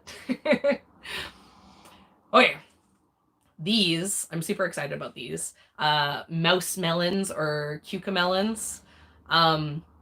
So the trick for these, they're tricky to germinate because they want it to be super, super hot. I had like the first couple times I tried growing these, took a month for them to germinate, like took forever. Last year I like stuck them, like it was like 90 degrees and they germinated in like 2 days. So these, they germinate really easy. And then they really like the heat. What they taste like sour cucumbers. So they're excellent in cocktails. And like they're a good like snacking thing, but like lemony, like definitely like tart. But refreshing also. Like I think like these would make an excellent adult cucumber or an adult popsicle. Like crush these up with some like limeade and freeze them. Like that'd be great as a popsicle for an adult. We have a greenhouse that gets so hot that I have no idea how hot it gets because my thermometer only goes up to 120, but it always goes to 120. Like it's our window greenhouse. We just can't vent it enough for the heat. I planted some of these in there and then I like gave up on watering them by August because I had too many other things to do. But by August, these were so established that they just kept going, and like they had tubers like all the way down to the ground. Sorry, not to the ground. All like they were about 3 feet into the ground, so that's what, like why they survived not getting watered. But yeah, so I think we have a perfect spot for these. So I think we're gonna try to grow these for the market next year. Like I don't know if there's a market for them. There should be because they're cool. And if not, then I will make the cutest pickles in the universe, and then all my friends can get these adorable little pickles, and everyone can. I'll make like sweet pickles, and they can be like the best martini pickle ever. That's my plan. Sell them for lots of money at the farmer's market. But yeah, so the reason why I have a pack of this is these also sell really well at my seedling sale. So if you are in the Okanagan, come to my seedling sale and buy them from me. Okay, this I'm super excited about. This is sorrel. It's called Green de Belleville. I have a sorrel plant that doesn't go to seed. It's like a really beautiful French sorrel. We love it in smoothies. It gives the smoothies almost like a tropical flavor. It's just really excellent. And it's so sorrel, I think, would be a tough sell. It's a weird thing not very many people know about. It's like used in like French cooking. It's lemony, but so many of our customers we're like buying produce for smoothies. So our plan is we're going to put in a bed of sorrel. So sorrel is a perennial. So we're going to plant an entire bed. We have like a section of our farm where we have perennials and we're going to be putting in more perennials. So I'm going to put in a bed of sorrel, and then the plan is we are not going to sell it as sorrel because no one knows what sorrel is. We are going to sell something called lemon leaf. and we're gonna say it's super good in smoothies. You know, it's got this really distinct flavor because there's basically nothing like sorrel. It's just, if you don't know what it is, you don't know what to do with it. But it's pretty clear what lemon leaf is. It's a green that tastes like lemons. So we're experimenting with trying to bring some of these different things to market. Like I think people want sorrel, they just don't know they want sorrel. And I don't want sorrel. Sorrel sounds bad. Sorrel doesn't sound delicious. But I want like lemon leaf in all my smoothies, give it that wonderful tropical flavor. Tea with the sorrel? Never heard of that. Like I can imagine, you know, it'd be green. I grow lemon balm. And I make tea with lemon balm. But the lemon balm's a mint. So I don't know. The sorrel's like it's like it has the texture similar to a spinach. It's quite juicy. Um so I don't know if it would sell well. Lamb sorrel. Yeah, so the sorrel that I bought isn't like the wild sorrel. It's not like a wood sorrel. This is a French sorrel. Um at least it better be. Because if it isn't, then I'm going to have to rip it out and go resource a different variety. I'm very specific. Yeah, so it's not like the red-veined sorrel, which like has a very bad mouth feel. The texture on a French sorrel is like a spinach. It's juicy, it's tender, it's not rough. Whereas like the red-veined sorrel, it's like thick, and red leaf sorrel or like the wood sorrel, it's almost like if kale was bad. Like it's like whereas like a French sorrel is like really succulent. The leaves are, it's like a really, yeah, exactly, weirdly waxy. No good. The French sorrels are almost exactly like a spinach. They grow in kind of like a spinach. It's the shape of a leaf will be like, like a full-size spinach, but they're not as round as a spinach. They're more like long. Yeah, so that better be a French spinach. I did a lot of research. I'm pretty sure that it is.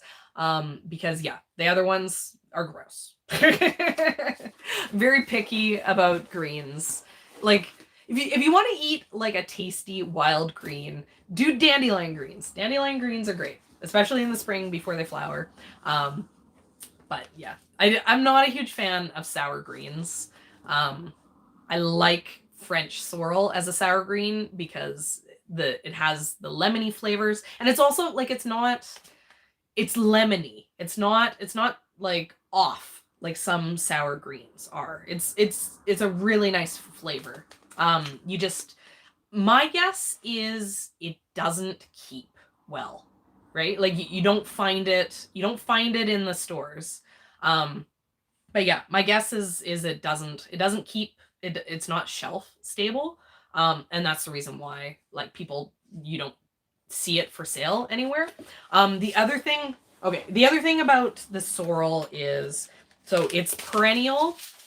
It's perennial, so it comes up super early. So this is going to be a really good green, but then goes to seed every year in the heat, and you don't want it to go to seed because it can be a nasty weed. So my plan for how to manage the sorrel is that I will pick it. It'll be one of my spring greens. I'll pick it. I'll have lemon leaf lemon leaf for sale in the spring.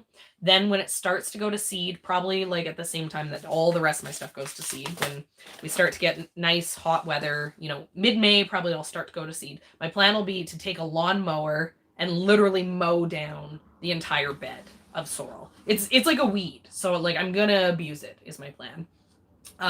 Just lawn mow it, kill off the entire bed.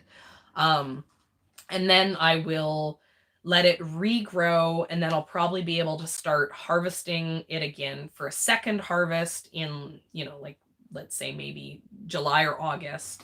And then hopefully I can keep picking it without it trying to go to seed for a second time. But if it does try to go to seed, throughout my entire hot season, I'll probably just have it for the spring, and then I'll lawn mow it every 2 weeks. If it's going to try to go to seed on me, I'll just keep mowing it, killing it, and then I'll let it regrow in the fall to get some energy. Maybe I'll pick it lightly as a fall green, but basically I'll let it get energy, die back, and then be ready to go for the spring.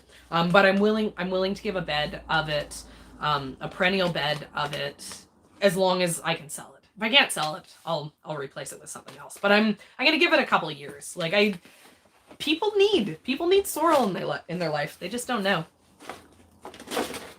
I'll teach them. Okay, my other perennial that I'm super excited about putting in a bed of is chives. This apparently has bad germination. That's good to know. So this is a classic purple chive. I don't really have purple chives in my herb garden at all. Just because I had like a single pot, and I have the walking onions. I never really bothered with the I didn't really bother with the chives because I had enough other perennial onions. But there's definitely a market for chives, and there's a market for the chive flowers. So I'm going to plant in an entire bed of chives. This is specifically polyvit. This isn't just this. So this was a little bit more expensive than like classic purple, like purple flowering, has no name, just green chives. This chive grows a little bit more vertical and it grows a little bit taller. It was 100% worth the money for me to buy this because one of the things that I need to take into consideration for chives is, like the chives, they get kind of all floppy. And so it's like kind of a pain in the butt to like pick. Like, it's fine if you're going and just picking some for your dinner. But if you wanted to pick whole bunches, you'd have to kind of gather up all the stuff from the side, grab it, and then cut it. This specific chive sounds like it's going to be... Oh, we got Ian here. What a slacker. Yeah, this chive sounds like it'll be more vertical. So I can basically just go through the bed, grab, chop, elastic into the basket, grab, chop into the... elastic into the basket. So it should be a lot faster for me to harvest, which then makes it, more worth it for me to be able to sell. Yeah, you'll laugh at me, Ian, like hitting 2 hours and I still like have like almost none of my seeds that I've gone through. Okay, here's another thing that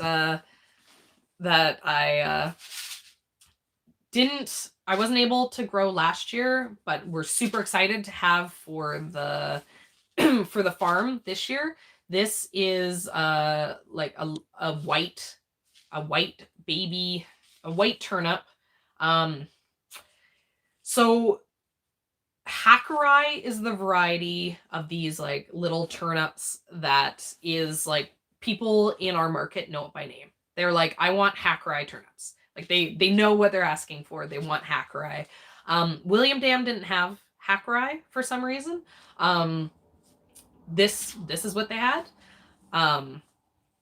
Yeah, so the Hackeri turnip tastes different than normal turnips. The Hackeri turnip almost is another name that they go by is like a salad turnip, and they almost taste like a radish. You don't cook them, you eat them raw.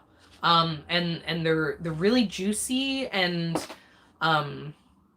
yeah, they're different. So I'm hoping that this is similar. It's called White Lady. I'm hoping it's similar to the Hackeri, so then I can just buy buy whatever William Dam has. I bought a pack of Hackeri from West Coast Seeds, so I have it no matter what. But I'll give this a try. I'll see how it is. But yeah, these are like, we couldn't get a single harvest off of these because they were so buggy. But we bought we have netting that that we're gonna put over a bunch of these crops. We got a root maggot really bad in it, and we didn't have any that we could sell. So the plan this year is to put the seed in, put this netting over, and then hopefully we'll be able to have no problem. We'll be able to get harvests of it, because those Hackeri turnips, if we can get those to market, they sell super good. They sell like teeny tiny. People want them small. People buy them big. And they grow super fast. They're like, they're fast like a radish. And we would be able to sell them all year long. So I'm excited to be able to actually sell that this year. Okay, here's one thing that I'm not going to be selling, and I've never grown before, but we really want to try. I bought some corn. We love corn. We love corn on the cob. Like, my kids would be like beyond excited to be able to go out and pick fresh corn and like eat corn. We have never grown corn before because we've never had space in our backyard. Sorry, I'm distracted. So canning, I have no time to can anymore. I froze a bunch of my stuff. I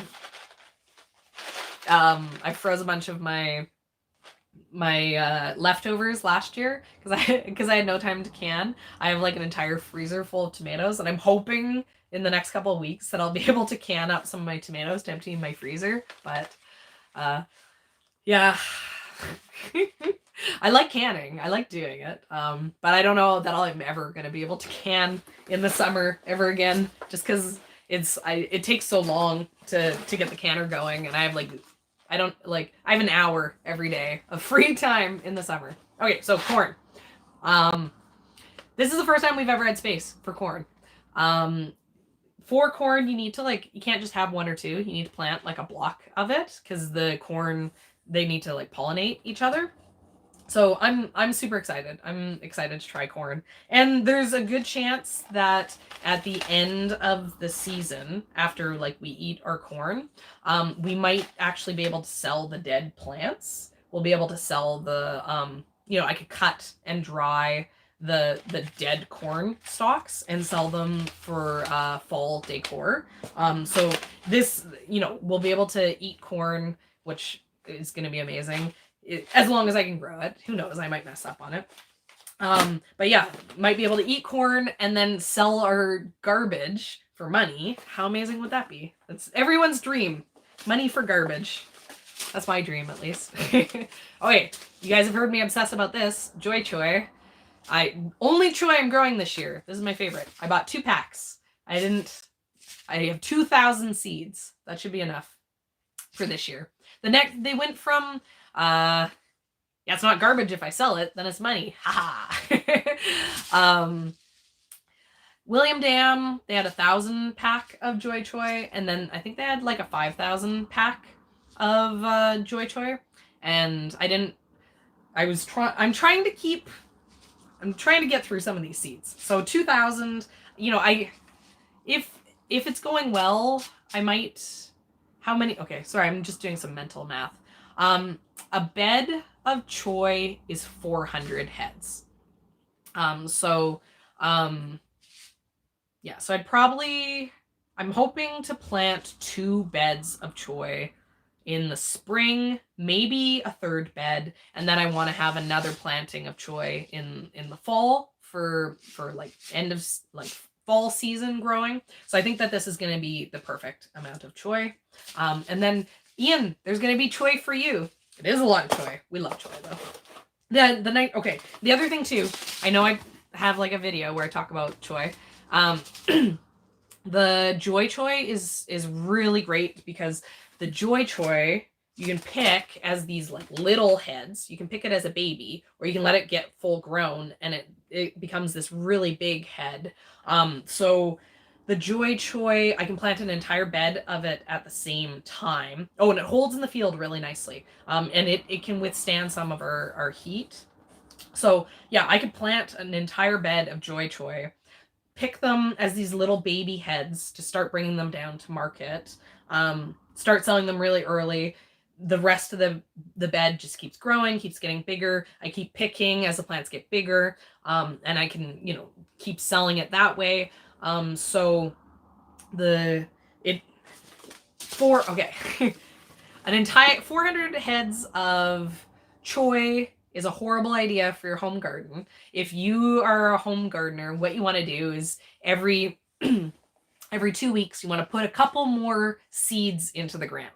Because you only want to have you only want to have a couple.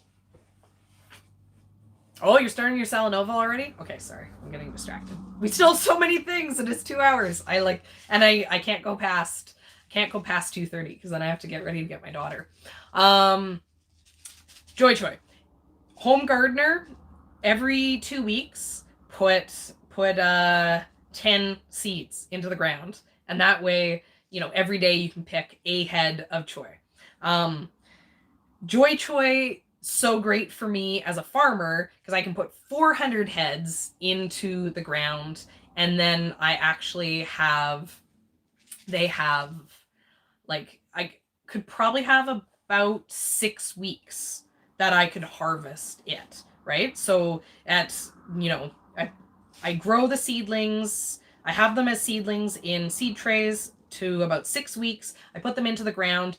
You know, by 3 weeks in the ground, I have baby heads to pick. You know, okay, so week 3, I'm picking baby heads. Week 4, I'm picking baby heads. Week 5, they're starting to get a bit bigger. Oh.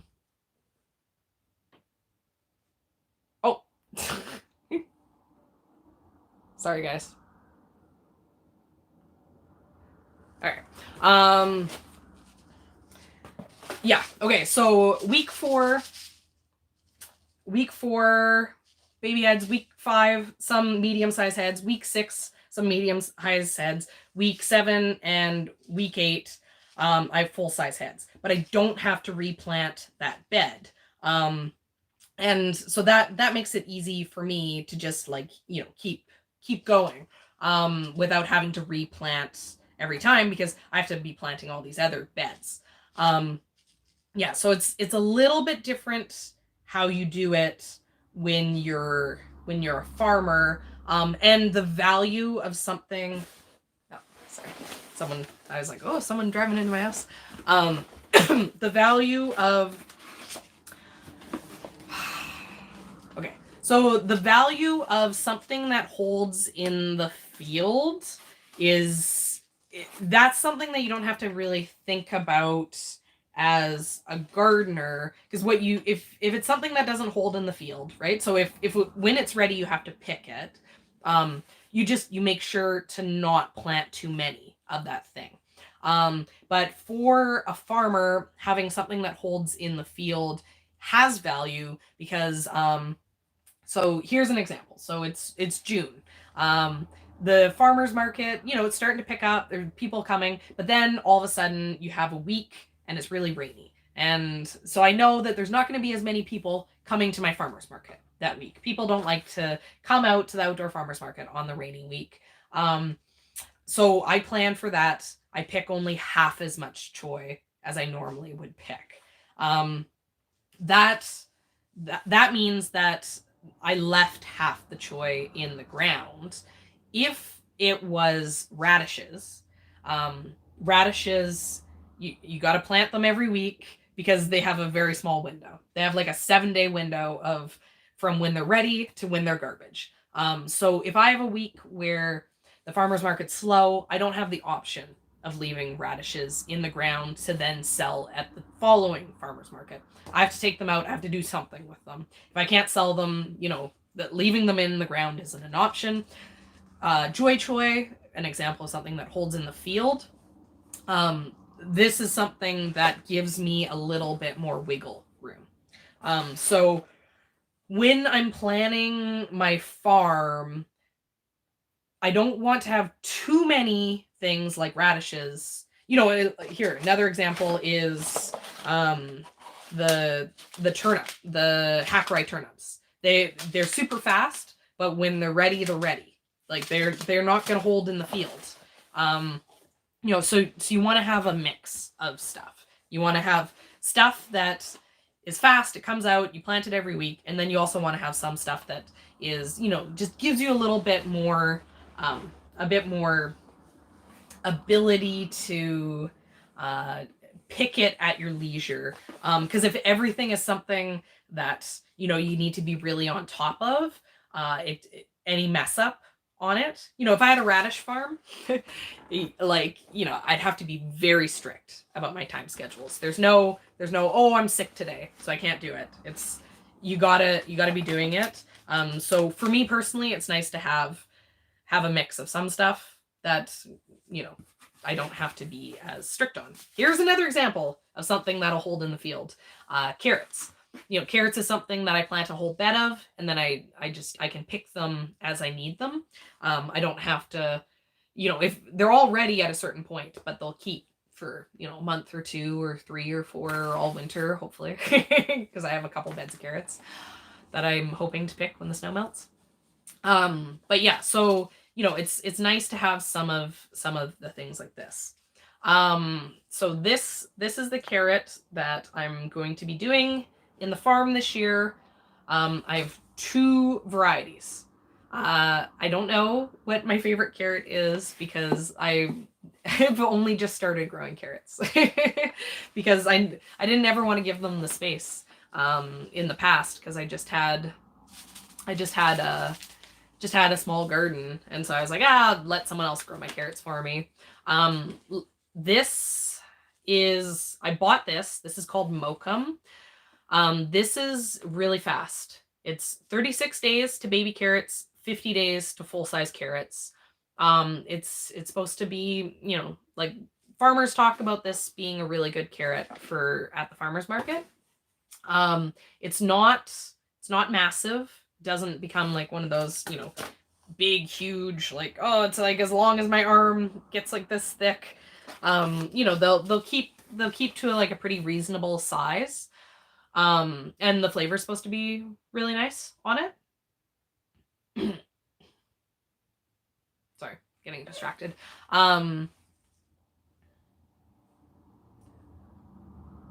It's Mokum.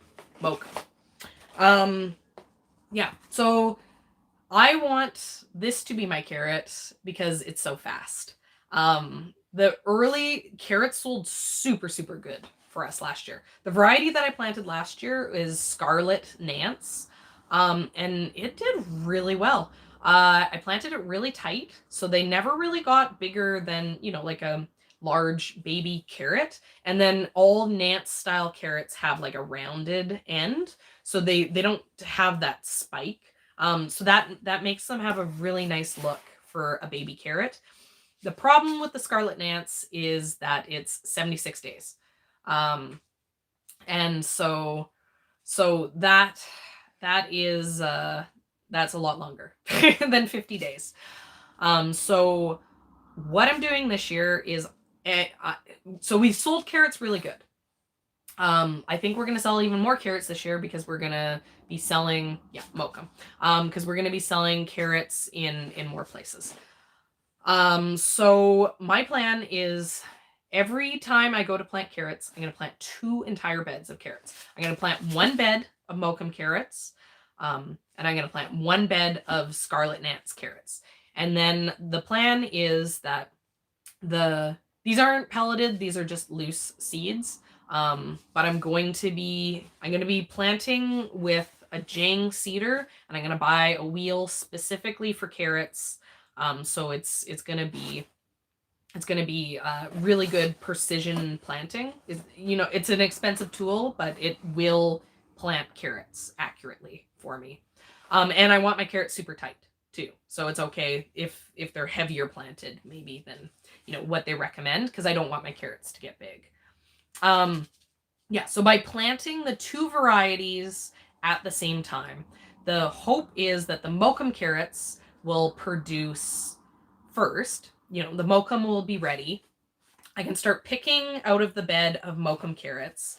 My concern about the Mokum carrots is that they won't hold in the field in the same way that the Scarlet Nance did. Because people really like the Scarlet Nance. They stayed really tasty. And they stayed small. Like I planted them dense, and then, like I said, with that curved bottom, they did really good.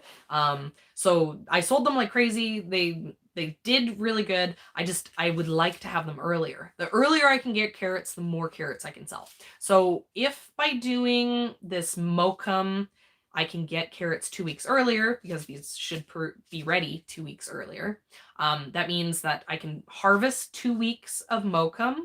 At the end of those 2 weeks, I have my bed of Scarlet Nance that's ready. Then I can harvest my Scarlet Nance bed, and then I'll have other beds coming. So it'll be like every time I plant carrots, I plant 2 beds, right? So it'll be like, oh, I planted another bed of Mokum, another bed of Scarlet Nance. If I have to, I know the Scarlet Nance can keep all summer. So let's say that I planted my bed of Mokum. I sell out of my Mokum. I start harvesting out of my bed of scarlet gnats, but my second succession of mokum carrots are ready, and so I have to start picking those. I can leave my scarlet gnats, go to the mokum. I know the scarlet gnats will be there for me when I need them.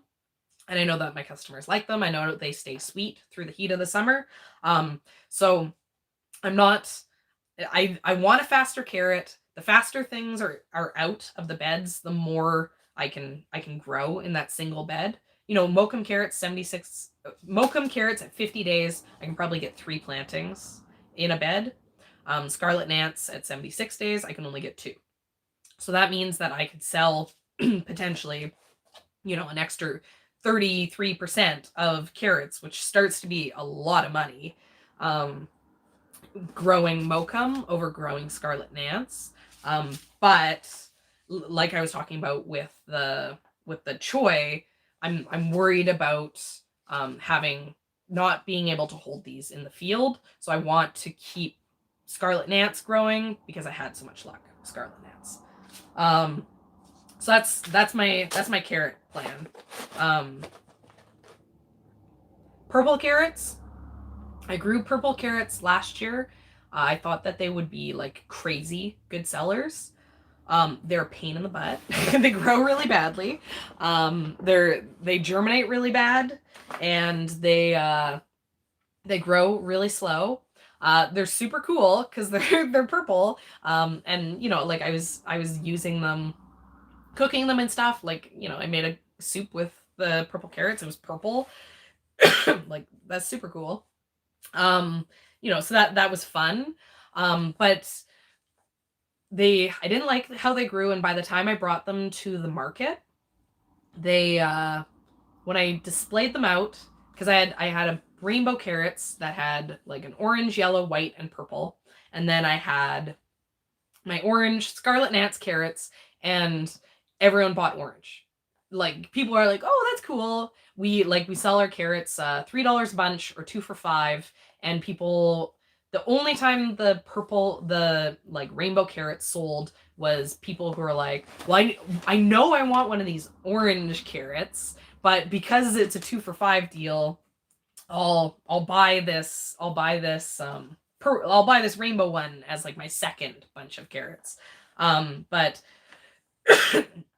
they didn't grow well enough for me to justify growing them again if they didn't lead to increased sales. And it seemed like the orange carrots, they grew so good. Like, or sorry, they sold so good that, you know, what's the point of having harder to grow, harder to sell carrots? It would be, one thing I've thought though is, you know, in the same way I talked about the purple kohlrabi earlier, of it's nice to have those colors when there's nothing else. It might be worthwhile for me to have rainbow carrots in the fall, because as all my other fun, you know, brightly colored summer crops start to disappear, you know, it makes sense maybe to have a bed of purple carrots that get pulled out, and so I still have something that looks really fun to sell at the farmer's market. You know, especially like after the cold weather comes in, I'm not gonna have the flowers, and the flowers make our farmer's market look so beautiful. So, you know, there's maybe value for me in purple carrots for then. But yeah, I mean, honestly, and going back to like home gardeners, like, they're a pain in the butt and they didn't taste as good. So, you know, I'm very like, grow the best, because space is so limited. So, you know, they're fun, but you know, it depends on what your goals are with like the home garden. You know, like, for me, I'd rather grow what grows the easiest and the best and tastes the best. And for me, that's an orange carrot. It is fun though to get, you know, to have some of those things that you can't buy, right? It's fun to have some of those like fun looking things. Okay, I got some flowers here. This is called claret. So sunflowers were a huge flower seller for us. My sunflowers are a mix of different colored sunflowers that I got from William Dam. And but I had, oh, I don't know if my thing's messing up. If I cut out there. Yeah, so claret, sunflower. Yeah, so I had a bunch of people who wanted specifically dark sunflowers, and there wasn't as many dark sunflowers in the mix. So I just bought a single pack to add a few more of those dark sunflowers. Just so the mix only had like a couple. So I just wanted to make sure I had more this year. And then in my favorite, whirlybird nasturtium. So this I use for my salad mix. This is this I grow for the flowers to add to my salad mix. And it makes my salad mix look really pretty and sell better. Yeah, and this is one of those ones that was like my top 10 seeds. I did have people contact me and say that they were having a hard time finding whirlybird. And so a good substitute for whirlybird is jewel. Jewel is another mounding nasturtium that has the flowers that sit up a bit higher, instead of like the trailing ones where it can be a little bit harder to quickly harvest the flowers. And then I was worried that my flower seeds wouldn't get to me in time. So I bought a pack of Chantilly snapdragons. These snapdragons are more cold hardy than the other snapdragon that I'm going to be growing this year, which is Rocket. And I want to experiment with seeing how early I can get snapdragons. If I could get flowers for Mother's Day, first of all, I'd be super impressed with myself because that's like crazy early. But also I'd be able to sell them really well. I'd really, really, really like to get into the Kelowna farmers market on Saturday before the Mother's Day. This is like my big goal for the year. I really want to get in that farmers market. I'm going to have whatever, perennials. I don't want to hear about it. Don't even tell me what you're harvesting right now. Well, I have snow on the ground. Jealous of all of you. Yeah, but yeah, so I'm starting these. Oh, you know what? That pack of seeds I'm starting this week. And my hope is that I can plant them out April 1st, and then maybe I get them to bloom. Yeah, so next week I'm doing my flowers. That's next week is my final seed packet that I have, and it's all of my flowers. And so that'll be a fun one. Okay, let's see. I'm running out of time here. Okay, I got tomatoes. I'm not going to talk details on this. This is, okay, so I got Super Sweet 100. This is a great cherry tomato. It's a good cherry tomato size. The cherry tomato that I have for my main selling for my cherry tomato mix is Sakura. This is super productive. It's a little bit big though. I like a smaller cherry tomato. So I want some Super Sweet 100 to add in to the mix. Limetto. This cherry tomato is mind-blowingly tasty. It is actually green when it's ripe, but it's super, super, super sweet. This is like crazy. This cherry tomato, like, this is a mind-blowing cherry tomato. I'd made people try it all the time because you'd expect it to be sour. But it was like candy sweet, but then it still had like nice tangy citrusy flavors to it. This is Esterina. I bought this because it is saying it's a really sweet but really high producing orange tomato. Everyone loves sun sugar or sun gold as an orange tomato. I wish it produced more. So if this one is like close to as tasty, then I'd like to replace it.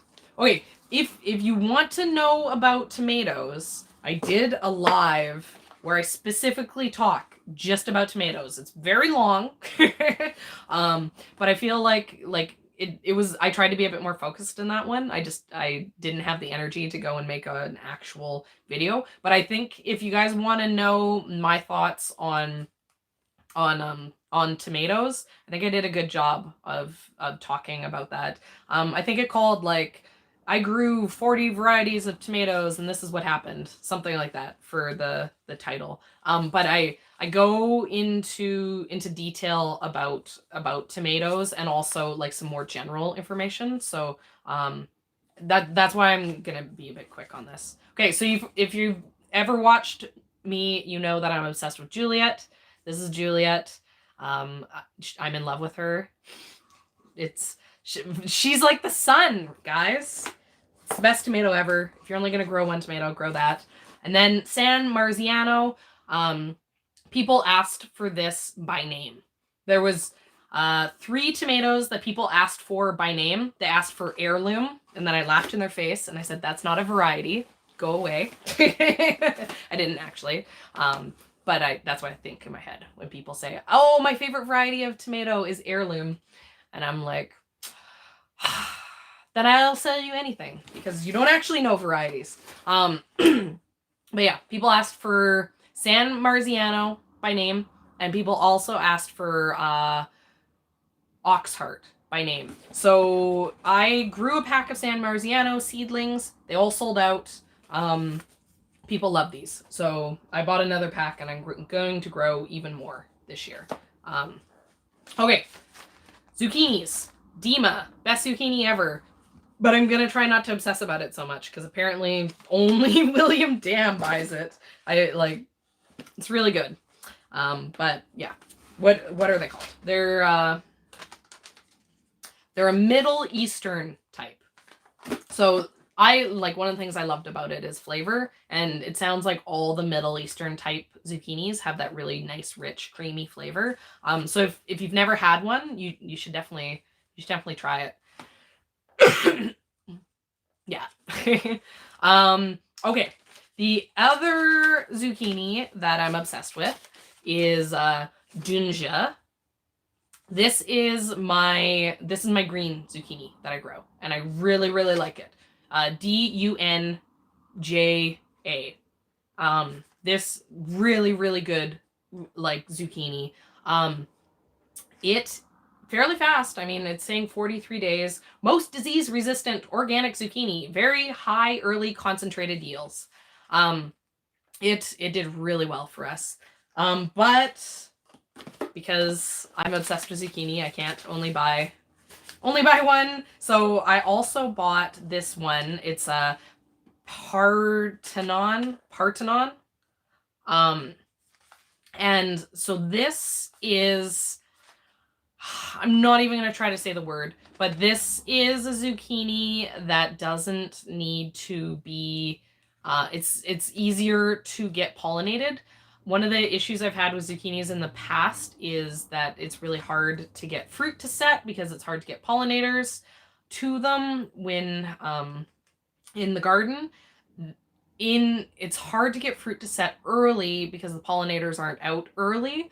I want to try to get zucchinis as early as possible, so I bought this one to try to be an extra early zucchini. So I'm hoping that maybe I can get this to go before, the bees are going crazy. Perfect zucchini for urban gardens or early spring covered culture. 42 days. This is going to be my experiment. Yes, that is the word that I'm not going to try to say. The other thing that I grow for my farmer's market is a patty pan called Sunburst. People are obsessed with these at my market.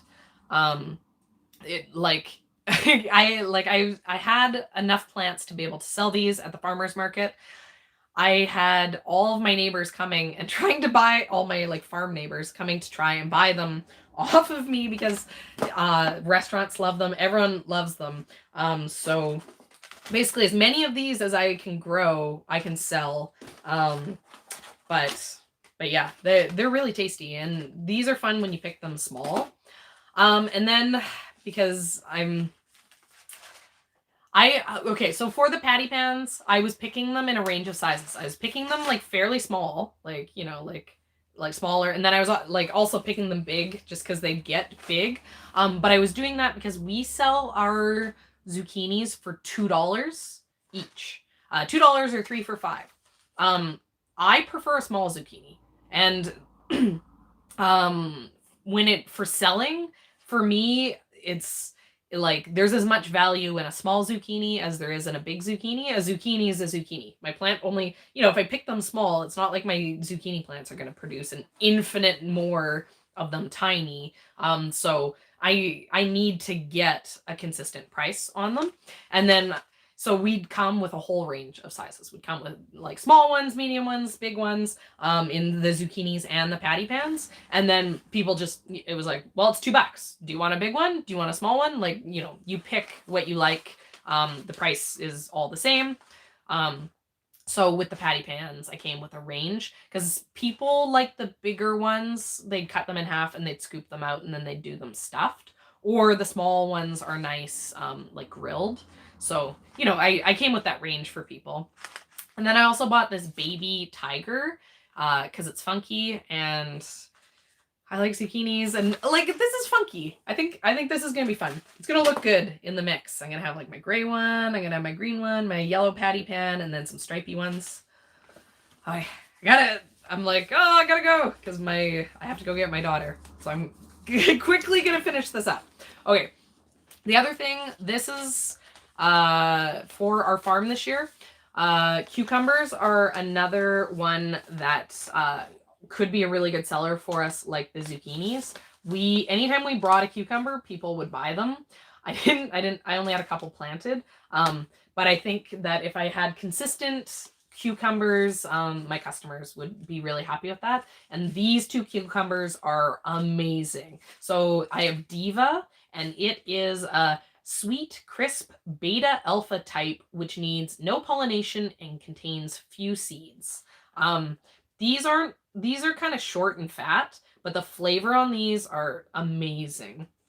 And then the other one that I have is Tasty Green, and this is Japanese style burpless cucumber. And my mom grew this and she was like, oh my god, what is that what is that cucumber? It's so good. And it produced like crazy. She was always giving me cucumbers off of her cucumber plant, and the flavor is really, really nice on this. So too good to grow. Like these are going to be good together because they're distinct, but the flavor is really nice. Like they both look quite different. But I'm not fussing with any sort of like market more type cucumber. I'm only doing those. They produce good. They taste exceptional. I'm not doing a field cucumber. It's too much work for doing cucumbers for me to bother with something that isn't exceptional, because the cucumbers are going to have the same pricing as our zucchinis. They're going to be $2 each or 3 for $5. So I kind of need to have, like, I don't want someone who's looking for cheap cucumbers. I want someone who's looking for good cucumbers at that price. So you know, those are what I'm going to have. And I also, these cucumbers I did for my seedlings. And like I had customers who came back and were like, wow, those cucumbers were really amazing. So, so I know that those are going to do good. Okay. And then I got suckered in because how cool does this look? It's a white cucumber. Like, I'm not going to have anything on my stand that's going to have looks like this. These were expensive, so I'm not going to sell these for my seedling sale, but these, I don't know. These sounded cool. I'll throw a couple of these in. It's called Martini. But yeah.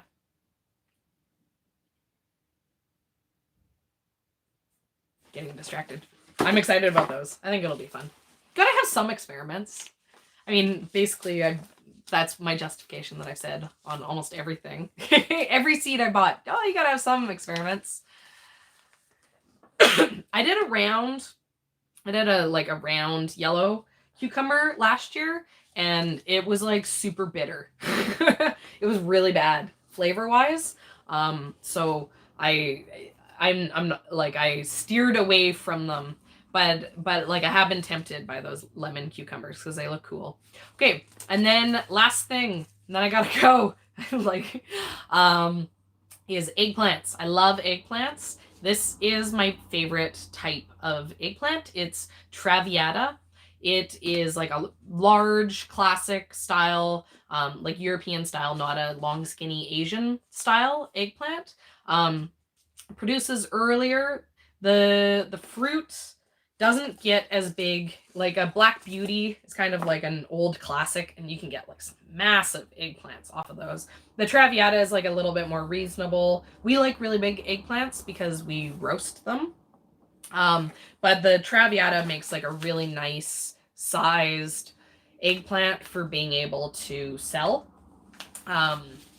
Like, you know, it's the size that you can have, you know, you can eat it in one sitting. And then I also bought, I'd never heard of this before. I like Black Beauty. I just don't like how long it takes. Our season, it produces for me, but it just produces at the very end. I feel like if I had like an extra month of heat, Black Beauty would be an amazing eggplant. But yeah, I need something a little bit faster. So they had this, it's called a Black King. And it sounds like it might be like a hybridized version of the Black Beauty. The Black Beauty is like an open pollinated, old fashioned heirloom. So I'm gonna give this a try. I've never tried it before, but if I can get some of those really big Black Beauty style eggplants off of a plant that produces just a little bit earlier, then you know I'd be super excited. I still I'll still love the Traviata, but it, you know, I like eggplant, so I definitely have space for many varieties of eggplant. Also for eggplant, I have two varieties of Asian style ones that I bought from Johnny's, so I'm excited about those. Okay, I showed you every seed that I have in there. Okay, I'll answer the question about. I just tell you guys about my seedling sale, and quickly, and then I have to go because I have to get my daughter. So I'm doing, so part of our farm plan is that we do like a seedling sale. We like, so, you know, starting this week, I have these set over here. I'm going to be starting like hot peppers. We're going to start up a bunch of peppers, a bunch of tomatoes. Those I do March 1st.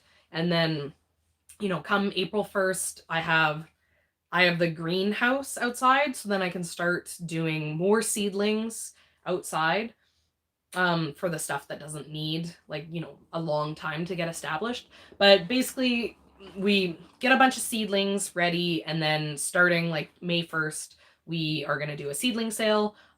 So we'll have seedlings available in May, you know, like the tomatoes, the peppers, like all this other stuff. We have 1 gallon strawberry plants.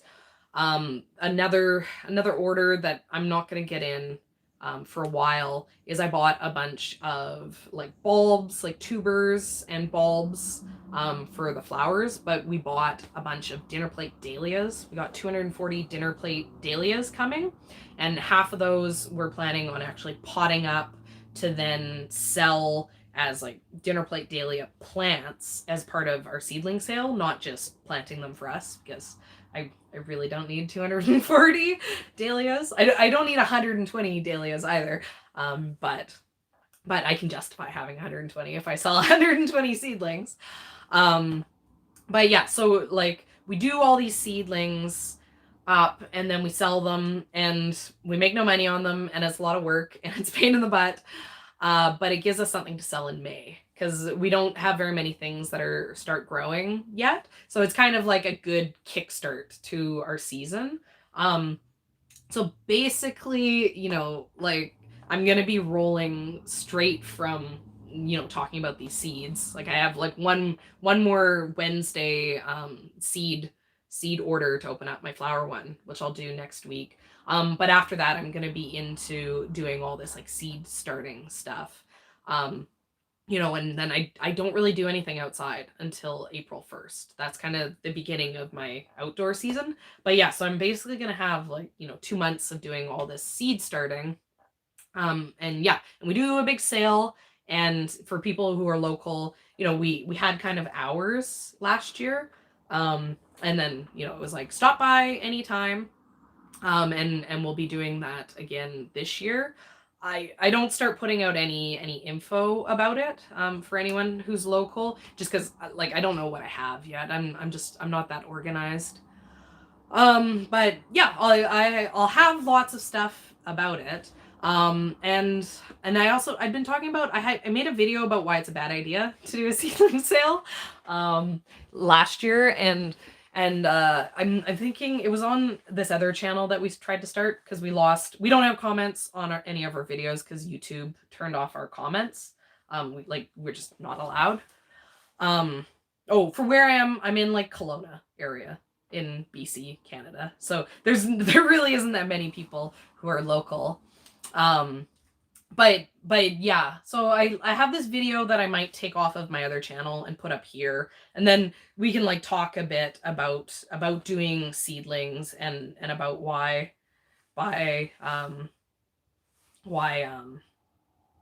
yeah, okay, the no comments, it's because we got miscategorized as like a children's channel, and they like, you know, people who make content for kids, they don't have comments because the YouTube's full of pedophiles who say nasty things to kids. So they're like, no comments on stuff with kids. And because I think because our kids are like sometimes in our videos, we just, you know, the system glitched and they're like, oh, there's kids in these videos, so they're kids videos. But you know, it is what it is. Yeah. And if you ever want to get in contact with us, on almost all of our videos, if you go, you know, there's like a little drop down area, and if you go into that description, you know, usually it says like, this is what the video is about, and then it has like some links.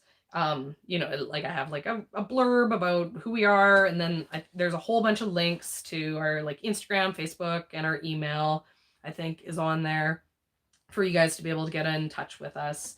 Because like we have comments in other places, it's just we don't have access to them in YouTube. But yeah. And I did any of you guys see my community post?